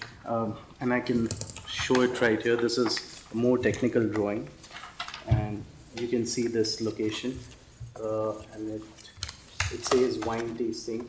So it's a small cabin, and that's right at the front of the store. It's not even at the back. Okay, so has this floor plan been submitted to the board? Yes, it is. Was it? Yeah, that was in the original packet of materials along with the location plan. So the floor plan we're looking at, same question. Nothing unique or different, special about that layout from any other liquor store. You have beer in one section. Yeah. You have spirits in another section. You have wines in a third. Yes, the wine are in the center, but what is to be noticed here, as per our concept and Sip and Learn, the name itself, it says that this is an educational the store where people will be giving educational experience, and for that we have a dedicated space. So that's definitely, I would say, probably puts it makes it unique. Okay, and that dedicated space makes up, would you agree with me, about 10% of your floor space? I would have to make that I believe calculation. the measurements are 15 by 9 is the 9, dimensions of the room. If we can do the multiplication on a 2,800 square foot unit, then that would give us the percentage. And we'll stipulate to whatever that percentage is. Yes. But you'd agree with me, this is a small room. Yeah, it is a small room, but there is enough space, and that's why if you notice our presentation, it's not going to accommodate 30 people. We have mentioned clearly it's 10 individuals, 8 to 10, and our app will have a feature where they can sign up for these classes and they can see like if it's full. So we will limit it to a number that can fit in that room.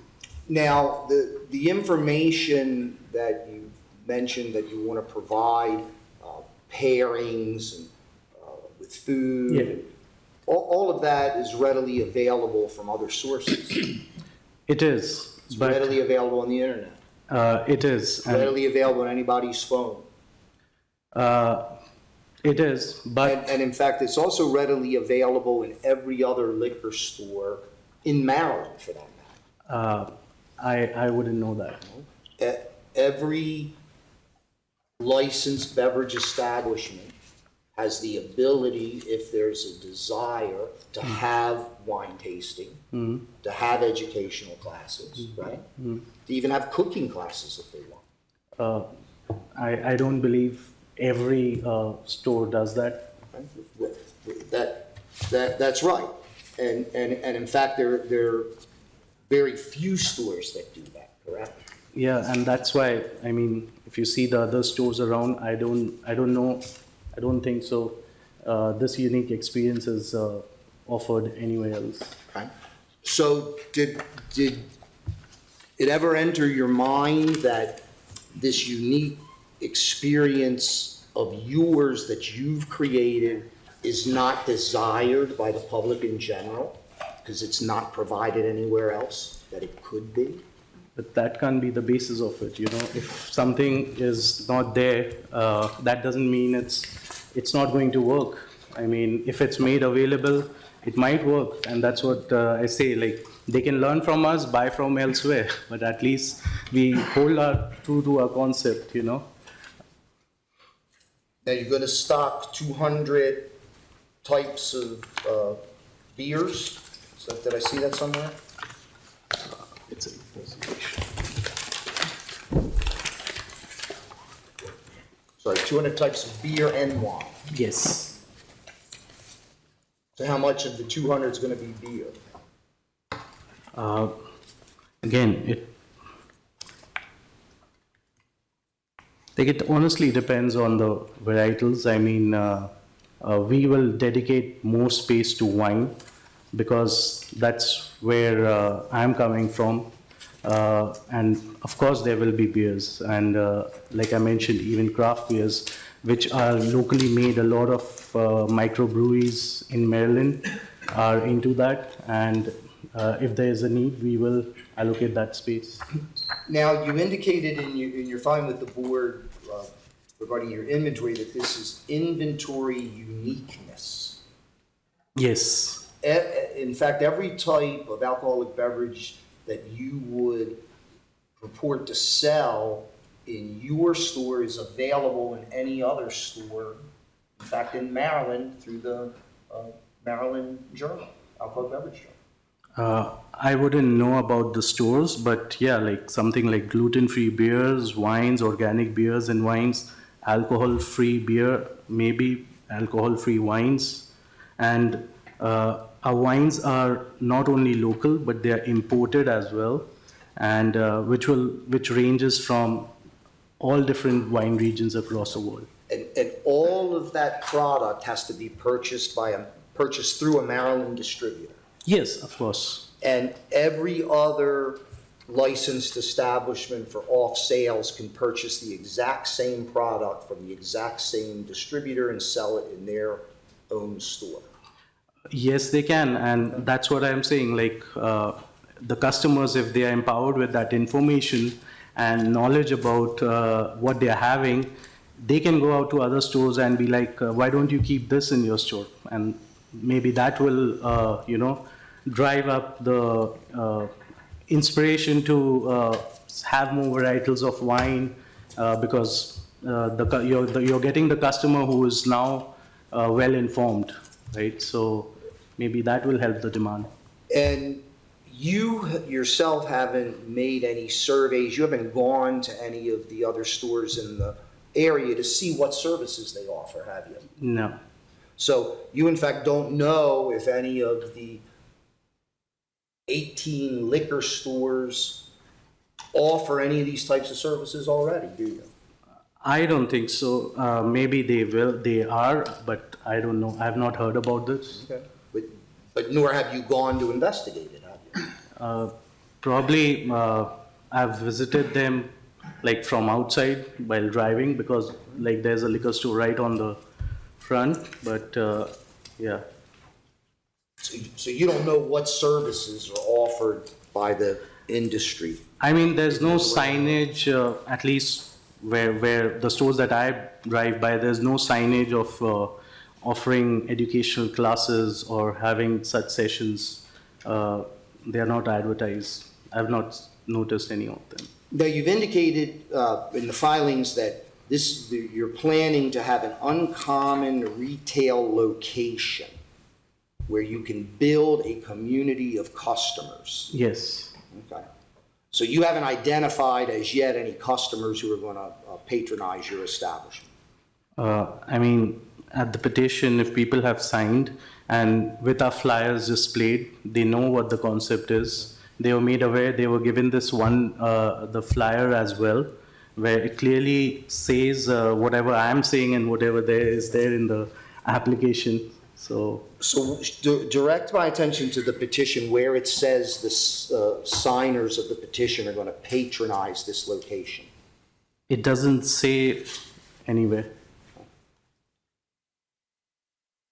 Now, you've indicated that your store would be able to provide interested customers with special orders or substitutes or other products that might be appealing to them. Yes, so that is what I'm saying. Like if a customer walks in and he's looking for some wines, but he is like, I've tasted this, but can I have something similar? I think I will be able to guide that that customer, and of course with the help of our app, which is supported by this technology, where if you click on a product, it will give you suggestions what else is available matching the same style or same type of wine. And again, I believe you've already answered that, but that exact type of information is available in every other store to every other customer on the internet. On the internet, but not at the store with the technology or with the app that is there. And you don't have any firsthand personal knowledge of the experience of any existing licensees, their wine education, their spirit education. You simply don't know what services are offered, do you? They are wine and spirit store, and I wouldn't know the profile of the person running it. So you don't know if they hold wine tastings? They might. Okay. But you don't know if they have educational series? I don't think so, because I've not seen the signage. I've not gone. But I think you told me you haven't gone around and studied it. Yeah, but of course there are stores where you drive by and you can see them, and there's no signage. But if you see our signage, I mean, sip and learn, that will speak directly to the customers and probably tell them what exactly it is about. And that store where you didn't see a sign, you don't know if they have an internet newsletter, an email newsletter that they send out? I mean, I really don't know anything. Objection. Sustained. I'll object to the whole line of questioning. I mean, I think No, that I'm gonna Mr. move on. Bittner has I'm moving showed on. what he intends to show. It's the court or the chairman's prerogative to ask Mr. Bittner to move along. This is duplicative of what he's shown. He's asking repetitive, asked and answered questions over and over. That's my comment. I apologize. I would overrule the objection for the time being, but Mr. Bittner, please move along. So would it be accurate that you believe this concept is useful and convenient to the public? It is. Everyone walks around with the phone. So if you if you give them that technology where that they can scan your inventory on the phone, probably even before driving down to the store, they can look at the app. They can see if there's something looking for, and if they don't have it, they don't have to drive all the way down to the store. They can see it on the app. Have you, do you have here to present to the board any market surveys or economic analysis that would indicate what your expected gross sales are? No. What the expected number of patrons would patronize your establishment? No.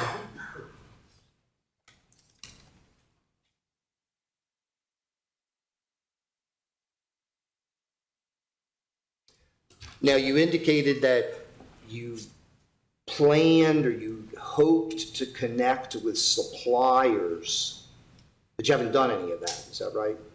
Not suppliers, to the local wineries, where I went in a personal capacity, but I had this conversation with them, and they seem to be interested. And of course, once I get the license, once I am able to open the store, definitely I would reach out to them, because that's what is there in the concept. We want to support local. We want the story of the local wineries, breweries known. I mean, in US, I mean, if you talk about wine, everyone would go to probably California wines, right? But Maryland has a lot of wines. There are almost more than 80 wineries making probably 250 to 300 varieties of wine. And that's a lot for customer. And if we bring that to the public, along with the knowledge and along with the story of the local winery, and make that connection. I mean, there's a concept in food, right? From farm to the table. You know where your veggies are grown and where they are procured from, and you consume them. A similar concept can be applied to wineries. Why not? Farm to bottle, maybe, you know? So we are, I mean, we will definitely reach out to them, and I'm sure they will love the opportunity to collaborate. But I think you've already answered this question, but you don't have anybody here, any of these distributors, people you want to collaborate with? No. Collaborate with? No, I You don't have anybody? No. Okay. All right, I don't believe I have any other questions of Mr. Bergara. Thank you. Thank you. Mr. Lyman? Thank you. I don't have any further questions for Mr. Bargava at this time. Chairman?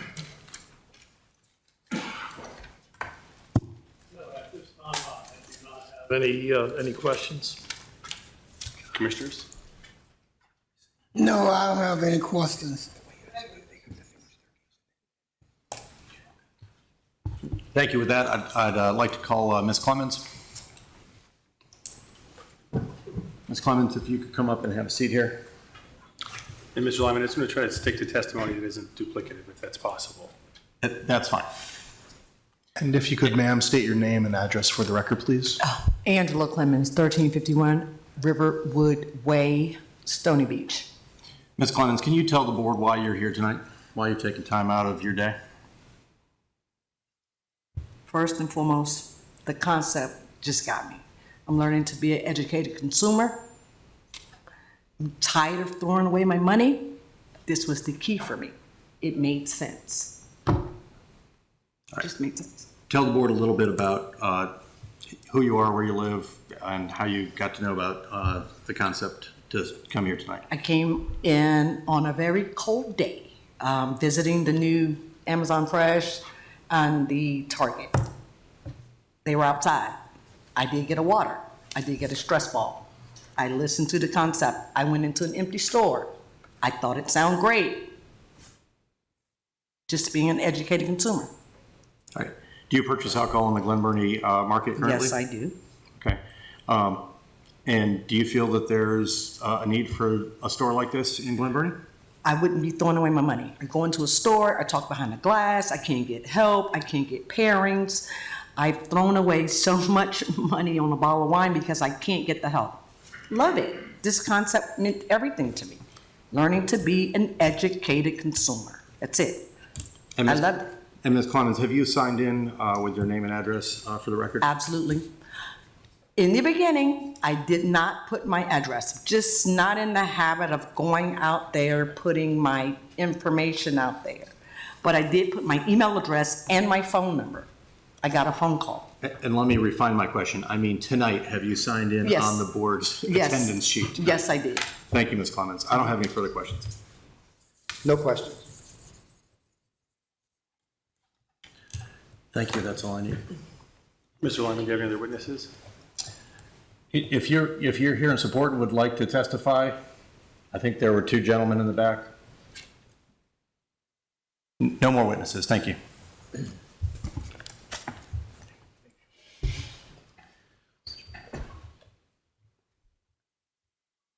Mr. Bittner? Your case. That's the applicant's case in chief, yes. Thank you. At this time, in terms of the opposition's case, on December the 9th and December the 6th, I forwarded, Mr. Chairman, to the board a number of petitions that had been obtained. December 9th, December 6th were petitions obtained at JP's Liquors. Mr. Z, the manager's here and can authenticate them. December the 9th were petitions obtained at Shivardi's Liquors. Mr. Shivardi is here, likewise can authenticate them, so I'll move those in. They were provided to Mr. Lehman prior. Hearing no objection, they've been moved in. No objection. Today, I just received a number of other petitions from a number of the other establishments. Unfortunately, as I just received them now, I don't have copies. I just have the originals. But I would like, if I may, I have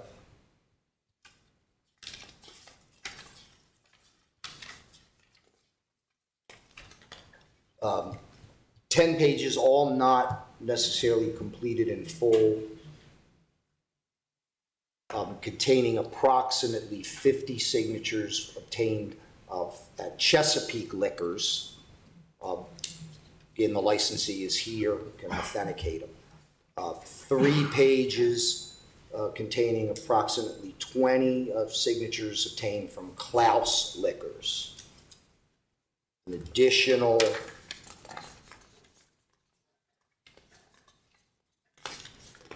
8 signatures from Shivardi's Liquors obtained today. Additional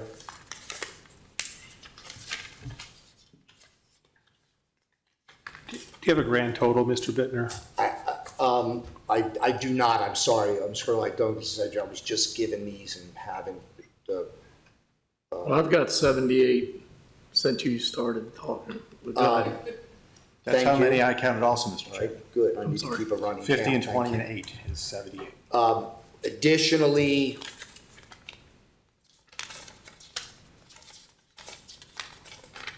eight pages containing approximately 40 additional signatures obtained by JP's Liquors. Mr. Bittner, are you prepared to proffer the number of hours that it took to collect those signatures at those locations? I am not prepared to proffer that. The supporter of the petitions are here, and we can inquire of them. Thank you. There's a representative of each of these establishments here in opposition this evening. 4 pages, Murph's Liquors, approximately 25 signatures. 2 pages, Village Liquors, 14 signatures. 4 pages from Christos's Liquors, approximately 30. So I would move these. I don't care about seeing the signatures. I'll take your word that those counts are correct. I am interested in establishing for the record the number of hours during which the signatures were collected over and the number of locations.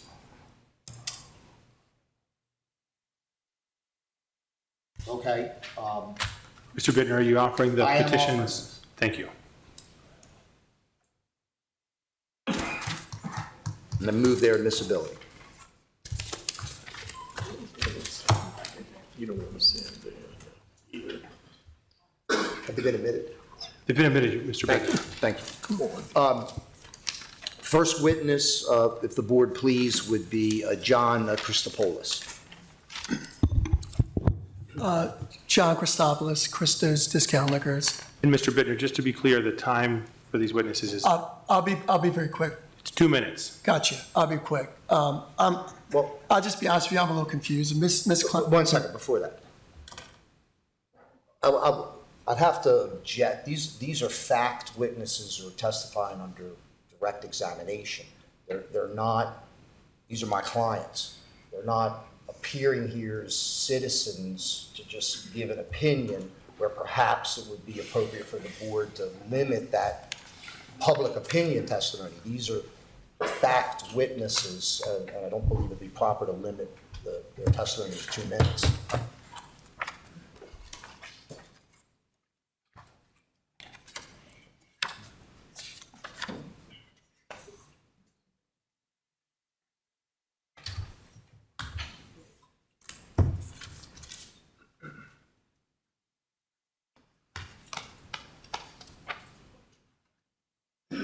Mr. Bittner, how many witnesses are you representing today?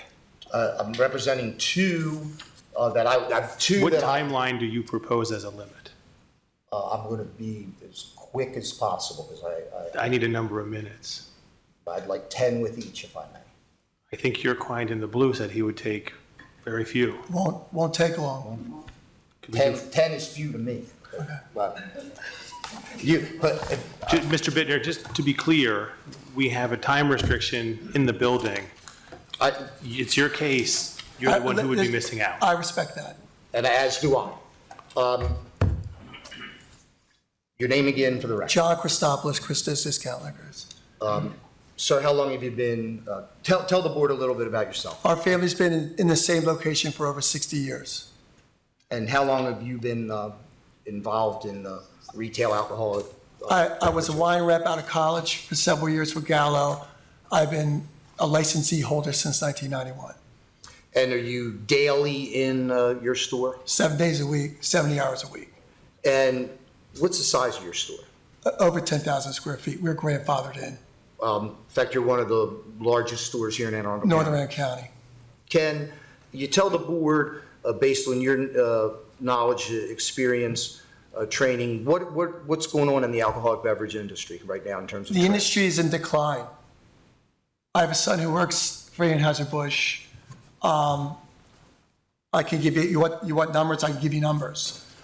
Briefly, wine sales declined 8% through August of 2024. That's over 2023. Spirits have declined 3.9%. Off-premise sales, which is 80% of wine sales, which is what they're proposing to open up a retail establishment, they're down double digits, around 12.7%. And that's in his wheelhouse at an $8 to $12 price point. I've been doing this for 60 years, trust me. That's his price point. So he's coming in at a really tough time. Wine volume production's down. I'm 63 years old. It's in 2020, there's lowest point since 1961. That's the year I was born. Wineries will shutter in 2025. They're struggling. Southern Wine and Spirits, largest distributor in the nation, laid off 3,000 people this year. They're down over $1 billion in sales, annual sales. Now here, particularly in Maryland, you had an opportunity to review the 2023 Maryland Alcohol, Tobacco, and Cannabis Commission's fiscal year report. Yes. And show you what's be marked, I think, for admission. Lost track of the number, my apologies. Copy of that report, copies for the board. And have you had an opportunity to review that report? Yes, it concurs with the data that I have as well. In fact, it reflects that the wineries, the Maryland wineries that the applicant hopes to bring in as part of his concept, that wine sales are down from 2022 to 2023, Maryland winery sales by 40%. Yes, and they're below pre-COVID. Likewise, the commission's figures reflect that from pre-COVID, wine, per capita wine consumption is down. Is that right? Absolutely. Per capita beer consumption is down. Absolutely. Slight increase in distilled spirits. Right. But overall consumption is down. Yeah. Yes, sir. Move in the controller's report. Now, are there any other demographic trends, cultural trends that are occurring now that are impacting alcoholic beverage sales and consumption here in Anne Arundel County? Yeah, absolutely. And you touched on earlier, non-alc sales collectively have surpassed $565 million in annual sales, up 35% over 2022. So 2023 saw that big of an increase. So dry Januaries, things of that nature. But it's mostly reflected because millennials, Gen Zs just aren't drinking like previous generations that preceded them. Has a lot to do with cannabis sales as well. The other factors of Ozempic, things like that, a lot of reasons why people just aren't drinking. They're just conscious of it. So it's just a really tough time to come in the industry, especially in a saturated market. All due respect to Mr. Bargava, but he really didn't show a need tonight. My point of view, there's no need. His concept isn't novel. We do everything he does. If Miss Clemens wants to come shop in my store, trust me, we educate, we bring people in. I have every winery. I know 40, I know them all personally. I bring spirits in. We're doing him a favor. You'd be doing him a favor if you deny this license, because he's going to get stuck in a quagmire of a high rent lease, that he won't make any money, and I would suggest he wouldn't quit his day job. Now, Mr. Christopoulos,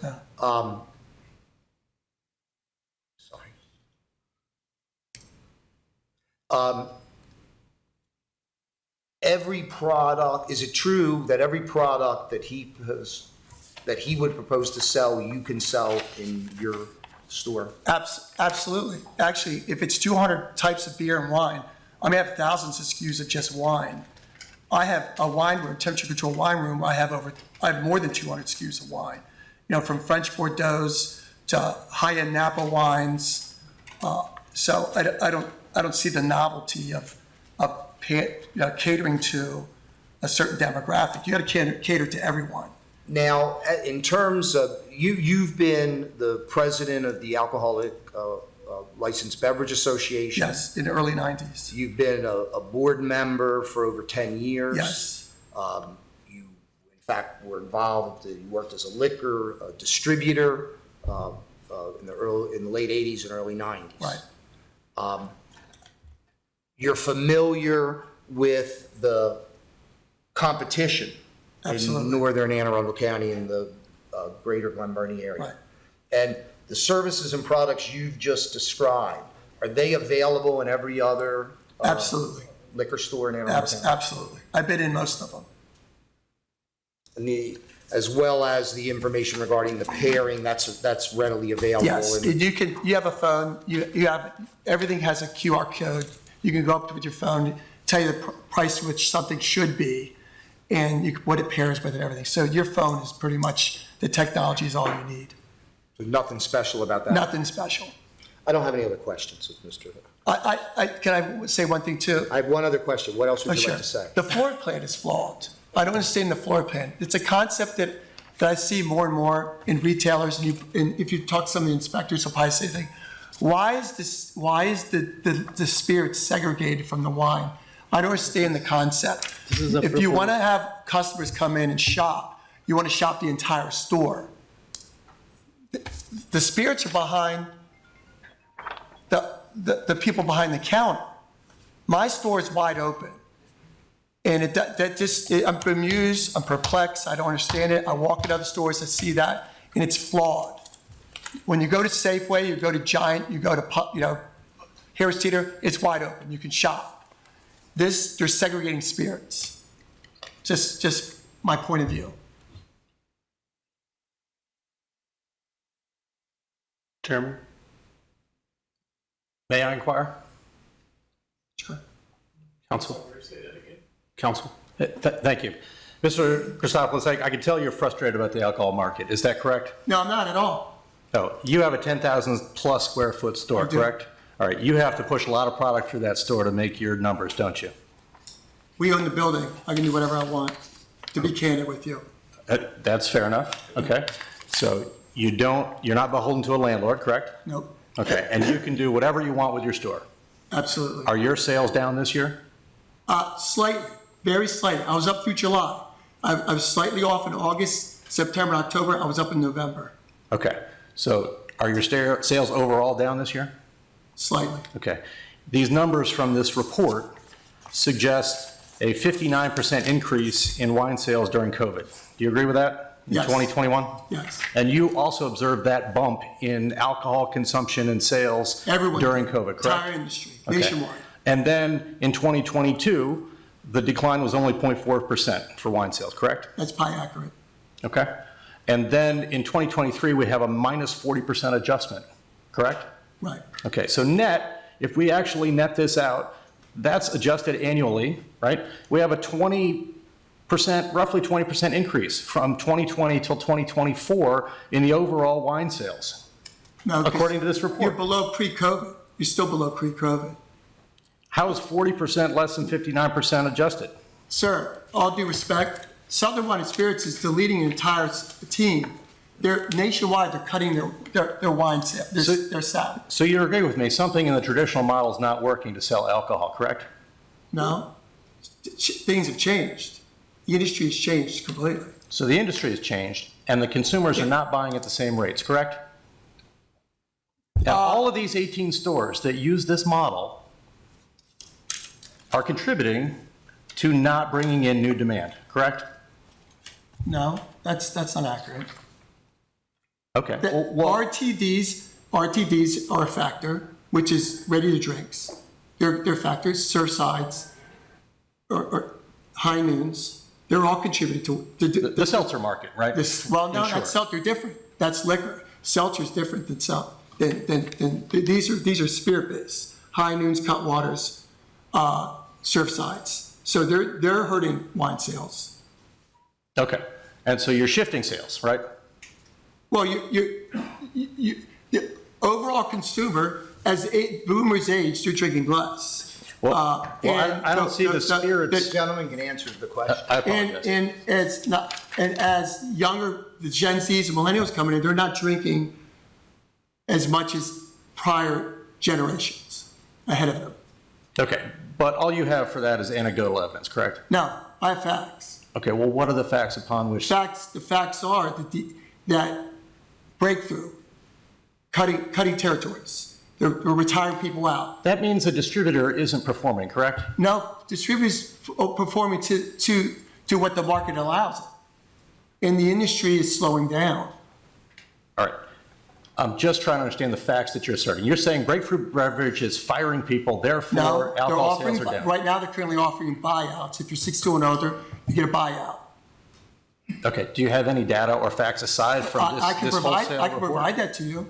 I can give it to Mr. Bittner. Well, tonight is the night for you to testify about this. Do you have any other documents besides this report from the comptroller and your admittedly long history in the alcohol business and your observations to support the allegation that alcohol consumption is changing generationally and that people, the younger generations, are not consuming alcohol in the same way? No, what I'm proposing is that his concept isn't going to work because it's nothing novel. It's not any different than anyone else in this room that is how they're operating. People are operating, excuse me, people are operating to how the industry is currently now in 2024, going into the holiday season. But do I want to be down? I don't want to be down. But that's where the market is right now. Okay, I understand your frustration. Let me ask you this. Why would you put spirits behind the counter at a store? Can you think of any reason? He's probably worried about theft. But guess what? I deal with a lot of customers that come to my store that used to shop at other stores that changed their model. Excuse me. They changed their model. And guess what? They come to Christos because they can freely shop and not feel like, oh, why is this segregating? Why is it behind the counter? I shouldn't have to ask. It's like going to a Rite Aid and asking for mouthwash because it's hidden behind glass. But you don't see that as an opportunity to develop a relationship with your customer, to sell them a bottle of spirits from behind the counter that they have to interact with the staff about, correct? No, you should have people on the floor, regardless, selling and interacting with customers. The first thing that came to your mind, and I hate to be argumentative, was that you were worried about theft, right? No, that's the only reason. I'm not saying no, I don't worry about, because if I did, I wouldn't have everything behind the counter. I don't have any further questions. Thank you. Let me just ask you both to calm down a little bit. When a question's asked, we just want the answer. Gotcha. My apologies. And I apologize to the council. Okay, continue. I don't have any further questions. Thank you, Mr. Chairman. Okay, thank you. In light, just very briefly, sir, if this license is granted, what effect would it have on your operation, if any? Probably not much at all, because he won't be able to compete with me. Price, look, ultimately price is what sells. So if he's willing to go low margin and to bring people in, he's gonna have a hard time selling it, my honest opinion. Total Wine isn't the leader in the industry, probably other than Costco, but Total Wine brings you in because they have loss leaders. Almost the entire store is a loss leader. And they do it by volume, and they have people on the floor hand selling product. His concept is not new. That's all I'm saying. All due respect, he has great intentions. And let me add this to you. If this was this Sir, we're not going to add more to it. One thing, please. The question if this was going in off the solid road. That's all right. You need to stop, please. Okay, I'm sorry. I don't have any other questions. Okay, no other questions? Of this witness? Yes, right. Exactly. Next witness? Yes, please, Mr. Bittner. Sir, would you state your name for the record? Hi, my name is Keegan Tsai, working in the JP Liquor Fair, which is 6736 Richard Highway in Grand Bernie, Maryland 21061. And how long have you been working, and you're at JP's? JP's Liquors? Yes, I'm in the JP Liquor, working in a from inventory manager for over 10 years. And what is it that you'd like to tell the board about this application? Okay, for that, the thing is, in our location across the street is about walking distance from his store. Main thing is, right now, since after the COVID, our sale is down. Everything is like very quietly down. It's kind of like you think a lot of younger people gonna be coming, but it's not many no more. The thing is like people want to spend less, and also it's some people just coming not try to buy anything. Also, the oldest people getting older, and they want to be healthier. Now, a lot of stuff people it doesn't want coming in, like oldest on the area. So we can see in the future that sale and the business number gonna be continue going down and drop it. We're not like a big huge store, but we can easy to see the order number going down every most months. You heard the testimony of the applicant. Are any of the products or services that he proposes to provide different than any of the products or services that you provide or could provide if the public requested it? So mostly what we see over here for 200 type of beer and the wine and the spirit in the store. I mean, at least we're not like Johnny there. They are like huge store. We are at least we have all the beer mostly and the craft beer and all the seltzer, all the type for the category for the spear and we have around at least around 300 type of the wine over there.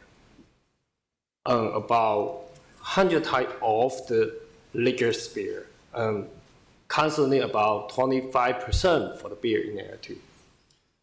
So do you believe that any product that he's proposing to sell is already for sale in your store? Yeah, I agree. I think there's gonna be sell almost same thing for our store in there. And of course, if it's not on display, you can order it from the journal for any customer. Yes, we are usually doing that way. The customer people coming asking something if they want it, we don't have it. We're gonna make it right away. They have it right now online order for most distributor. So we will make it right away. Check out on the online, make it order for them. To schedule, say, oh, you can come in tomorrow on delivery truck coming on Thursday. You can come in right away. We save it here for you. We got your contact phone number. We got your name. You just come in. We are prepared already for you. What, if any, effect has the legalization of cannabis had on the alcohol beverage industry? What is that for? So, with marijuana? Marijuana, yes. Mostly, yeah. A lot of marijuana go into the store. A lot of like something like a blackout, and people we can even see people coming with that and coming smell, whole body like that marijuana thing in the area most right now. That's all the questions I have. Thank you. Thank you so much. Sir, how much square footage does JP Liquor Fair have?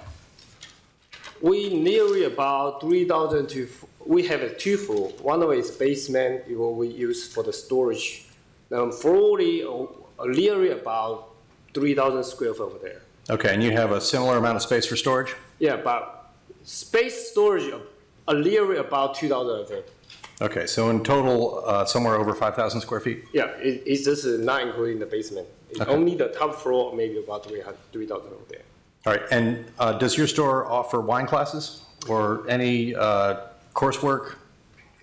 In the store here, we're not really saying we have wine classes, but people, when they come in, they want something like, let's say they want something constantly similar taste. We can provide to research, helping them to find the wine they want. Then to let them know that actual is closing taste to, but not actual similar. Okay, and do you have any square footage of the retail selling floor devoted to classroom space? We don't have that actually. Okay, you don't have a table or any chairs or any material? We have a table and chair on the back to have it, we are Class D licensee. Oh, so you have a tavern that can serve on site, correct? We have a bar on the side, on the back there. Okay, what are your sales on sale versus off sale, percentage-wise? On sale is not that much because we are on the better bar. Mostly we just only service most guests when they come in. Sometimes they want to side. We actually helping people. Sometimes they come in just want water, Sprite, or something like that. We just provide we can just say the Coke maybe just $1 or $2, 25 cents. Or we have a water machine there. We completely giving free water to helping them to withdraw that. Well, if they can't actually too much drink. So you don't host any seminars or anything where wine is served to your customers as a part of your on-sale privileges? On sale permit, we do. It only service most guests who they know we have it on the back there. Okay, no further questions. Nobody's coming in your store asking that you have seminars about wine, are they? Nobody's coming in asking that you give classes about wine, are they? Not many. Nobody's coming in asking that you give classes about pairings of alcoholic beverages with foods, are they? No. No desire for that, is there? No desire. Thank you. So that would be my witnesses, Mr. Chairman, members of the board, but I understand there are some opponents who would like to at least go on the record as being in opposition, and a few of them have said they would like to address the board. I think they'll be brief. Excuse me.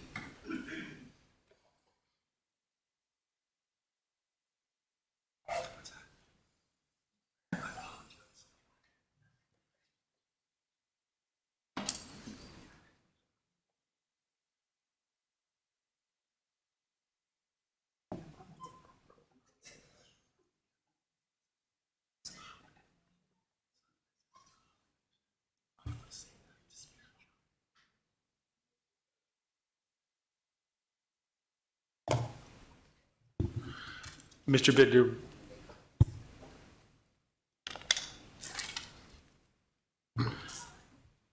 Bittner, whatever witnesses you have, we're going to give them 2 minutes each, and at 10:15, we're going to cut them off so that the board can deliberate. I do believe they're going to reserve their decision or looking in that direction, given the time restraints. No, I understand, Mr. Hurdle, and these were witnesses, these are citizens who were. And just for the witnesses, I don't we have do any not problem want duplicative testimony. If somebody in front of you says it, we don't need to hear it twice. Yes, and I'd like to reiterate, if there's anybody that gets up here that they feel is a principal speaker that really would get the points across, let them come up first. That may save someone the trip, because we don't want you to repeat it. We don't need to. Thank you. Mr. Chairman, you ready? Albert Cheverdy's Liquors, 8719 Chesapeake Center Drive. Sir, how far is your store from this proposed location? Literally walk away. We are building on the east and they are building on the west. What is it you'd like to tell the board? Basically, the demographics of the area we live. There is no new population adding or residential adding to there's a pie. Consider our area as a pie. If we're gonna bring another liquor store, you're cutting our pie, smaller slice. And everybody's gonna get hurt. I have no idea why do we need the liquor store walking distance from 3 other liquor stores.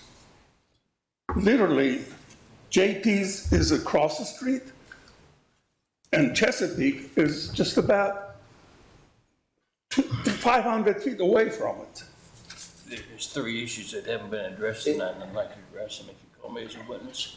Excuse me. Constitutional. Hang on, we got to wait for your turn. Okay. Cannot, please do not. Mr. Chevardy's testifying. Mr. Chevardy, if this license is granted, would it negatively affect your? 100%. There's no question about it.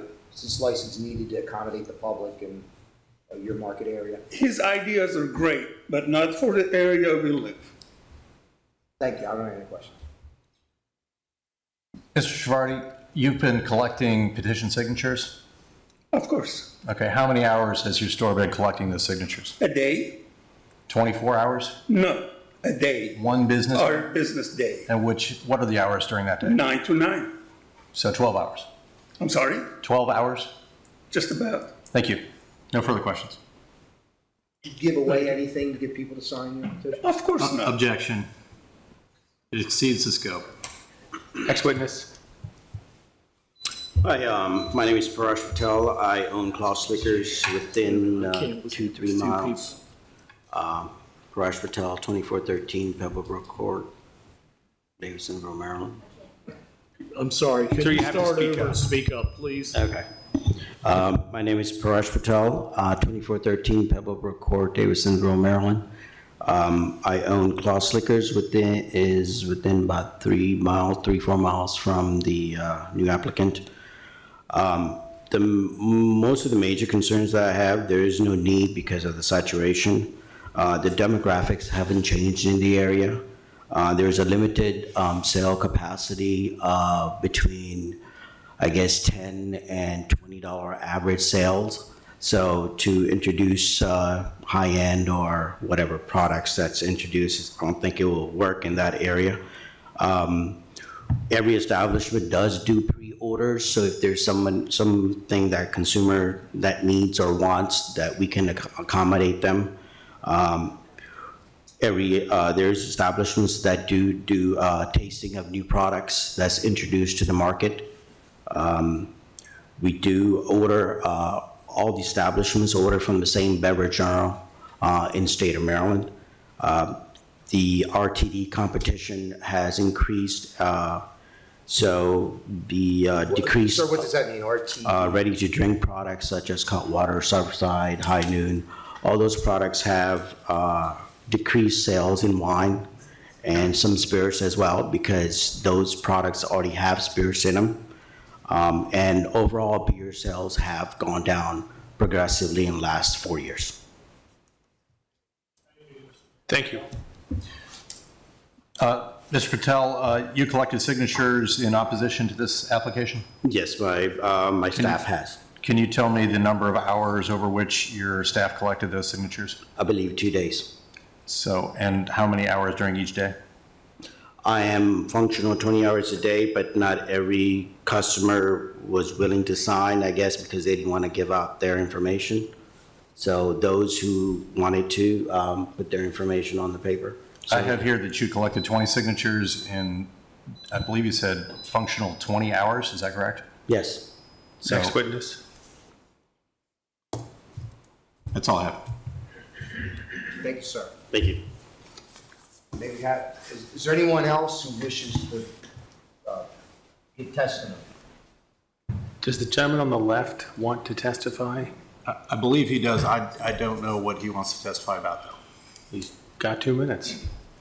Sir, could you please state your name and address for the record? My name is Henry Arthur Mueller. I'm a 35-year resident of Mimosa Cove at 5909 Milton Avenue, Deal, Maryland. I've lived there for 35 years, and I've lived in Anne Arundel County for 57 years. Since the Navy brought me out here as a French language at the National Security Agency. I have a degree in from University of Maryland in psychology, and I was a industrial organizational psychologist, an economist, and a program manager at the Postal Service. When I hear people speaking out against civil rights and the possible decision being made of the Constitution not being followed, I keep reminding myself that God ordained the governments among men to support and defend the Constitution and to provide for the fulfillment of human rights. One of those rights is the life, liberty, and the pursuit of happiness. Under the pursuit of happiness, it follows that your employment or your business ownership is part of that concept. And we can't forget that that is important, and the Constitution has been violated in that respect in some areas. We'll also remember that God's first miracle.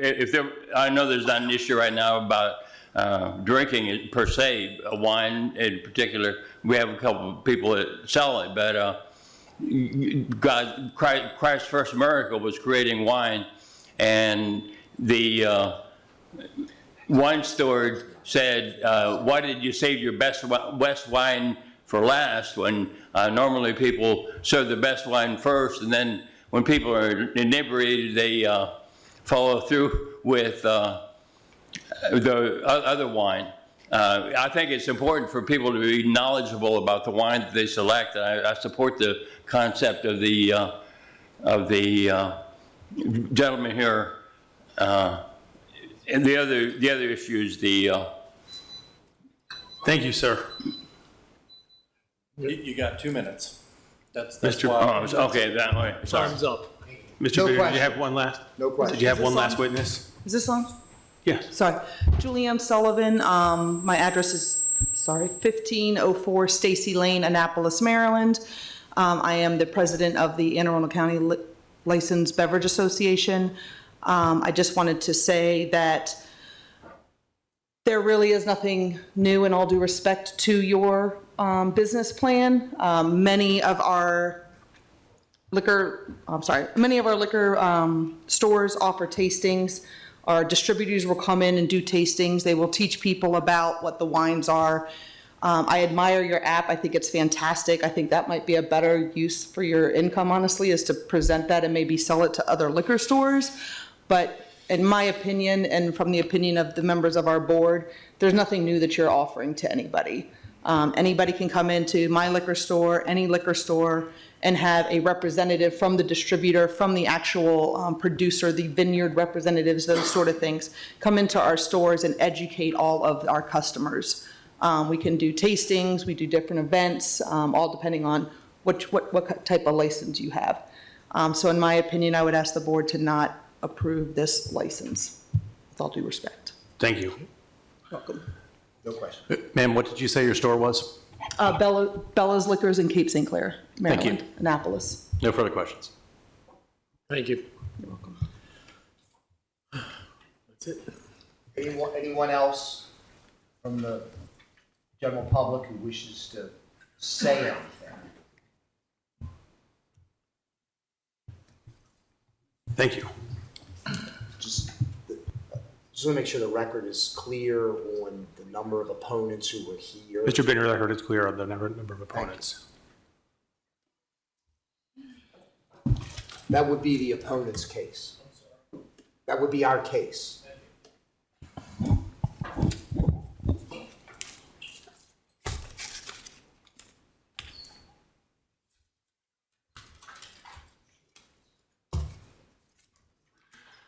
We're going to give council 2 minutes each for closing arguments. The 10:30 cutoff is a hard cutoff, just like last call. Got to be out by 2. Before 2, actually, as the chairman has informed me. But at the risk of wasting any additional time, I just need to ask Mr. Bargava on a rebuttal case, is there anything else that you've heard that from any of these witnesses that you'd like to respond to under oath as part of your presentation on a rebuttal case, which I believe is allowed under the rules before we get to closings? Mr. Bargava. Yes, I understand all these numbers. I'm a data guy, and the numbers where it shows a significant decline in sales. Of course, there are factors that are to be looked at, the cannabis sales, and but you can't deny COVID, all right? It was a time in itself. I mean, my 2 years, I don't even remember what they were. So, but during those 2 years, you see clearly in the report itself, the sales spiked, okay? And if you're comparing the drop in current year sales to that spike, I think it's an extraordinary case, all right? So it can't make sense that you're comparing an event which is current under normal circumstances to an event that was once in a lifetime event, you know, which impacted the sales and everything. And other than that, I understand the other stores are offering tastings. I mean, it happens at my store where distributors bring in and they do wine tastings, but it's just a meet and greet concept where you're just inviting the customers to taste what you have. But if you give the customer a platform where they can sign up for a class, all right? Tasting is probably very casual, but if they hear, oh, it's a 30-minute class paired with tasting, okay, they will sit and listen to you, all right? And you are doing an actual practical, like a lab presentation where you are offering them wine or whatever for tasting, and you're imparting knowledge as to how it was made and where did they come from. I don't deny that there are the wineries who bring in their product for the tasting, they do, but do they give a exclusive 30-minute session where they are talking about their story, they're talking how the wine is made, and also probably inviting them to their wine tours, in collaboration. So I think a lot of things are happening. Maybe they're right in saying it's not a new concept, but this is something that is focused on customer empowerment, all right? And they will drive the sales. Yeah.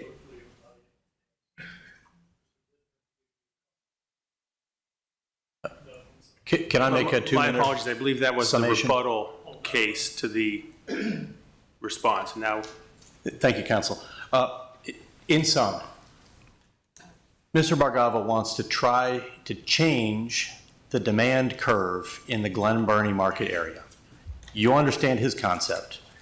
All of the other people in this room understand his concept. They say they're doing it, but they're not doing it in a brand new build out in a shopping center that's next to an Amazon Fresh that's just opened, that's going to drive sales and potential sales to that area. Christo's Liquors offers however many thousands of SKUs that they offer. You heard from a proprietor who's been in the business for a long time. Something in the business is not working. Mr. Bargava wants to innovate. He wants to try something new. It's his money. He wants to put it on the line. He'd like to have the market decide this. That's what he's asking this board for the opportunity to do. He believes that this is a place where he can change the demand curve, and not just change the demand curve for his store. You've heard him readily admit his price point isn't going to be competitive with some of these folks. He's trying to sell knowledge. He's trying to sell community. He's trying to sell himself. That's what the case is. Thank you. Thank you. Thank you, Mr. Chairman, members of the board. Most respectfully, we ask you to deny this license. What Mr. Bernard wants to do is laudable, but it's not part of the alcoholic beverage regulatory scheme. To grant a new off-sale license, it has to be needed to accommodate the public. There has to be a desire from the public for the license, and then forget about effect on the community. We're not arguing that. It's a commercial area. It's plenty of parking. There's not going to be any crime. What is before the board and for the board's consideration is, has this applicant met its burden of production and persuasion to convince you that the license is needed to accommodate the public, that there's a demand, neither of which has been shown, and that the granting of the license, you have to consider the effect of the already existing licenses. You've heard that this area is saturated. You know the number of licenses that are there. You've heard the testimony of 18 just Class A licenses within 10 minutes, testimony of licenses right across the street and behind the street. So it would have an extremely deleterious effect on the existing licenses. This board about 2 years ago found that there wasn't a license needed for the old barn location. Nothing has changed in the community indicating that there's now a new need for the license. The numbers you've all heard about for consumption is down. The trends of consumption are down. There's a competition for the alcoholic beverage dollars with the cannabis industry. And finally, there's nothing unique, most respectfully, about this proposal. thank you, Mr. Bittner. Thank you.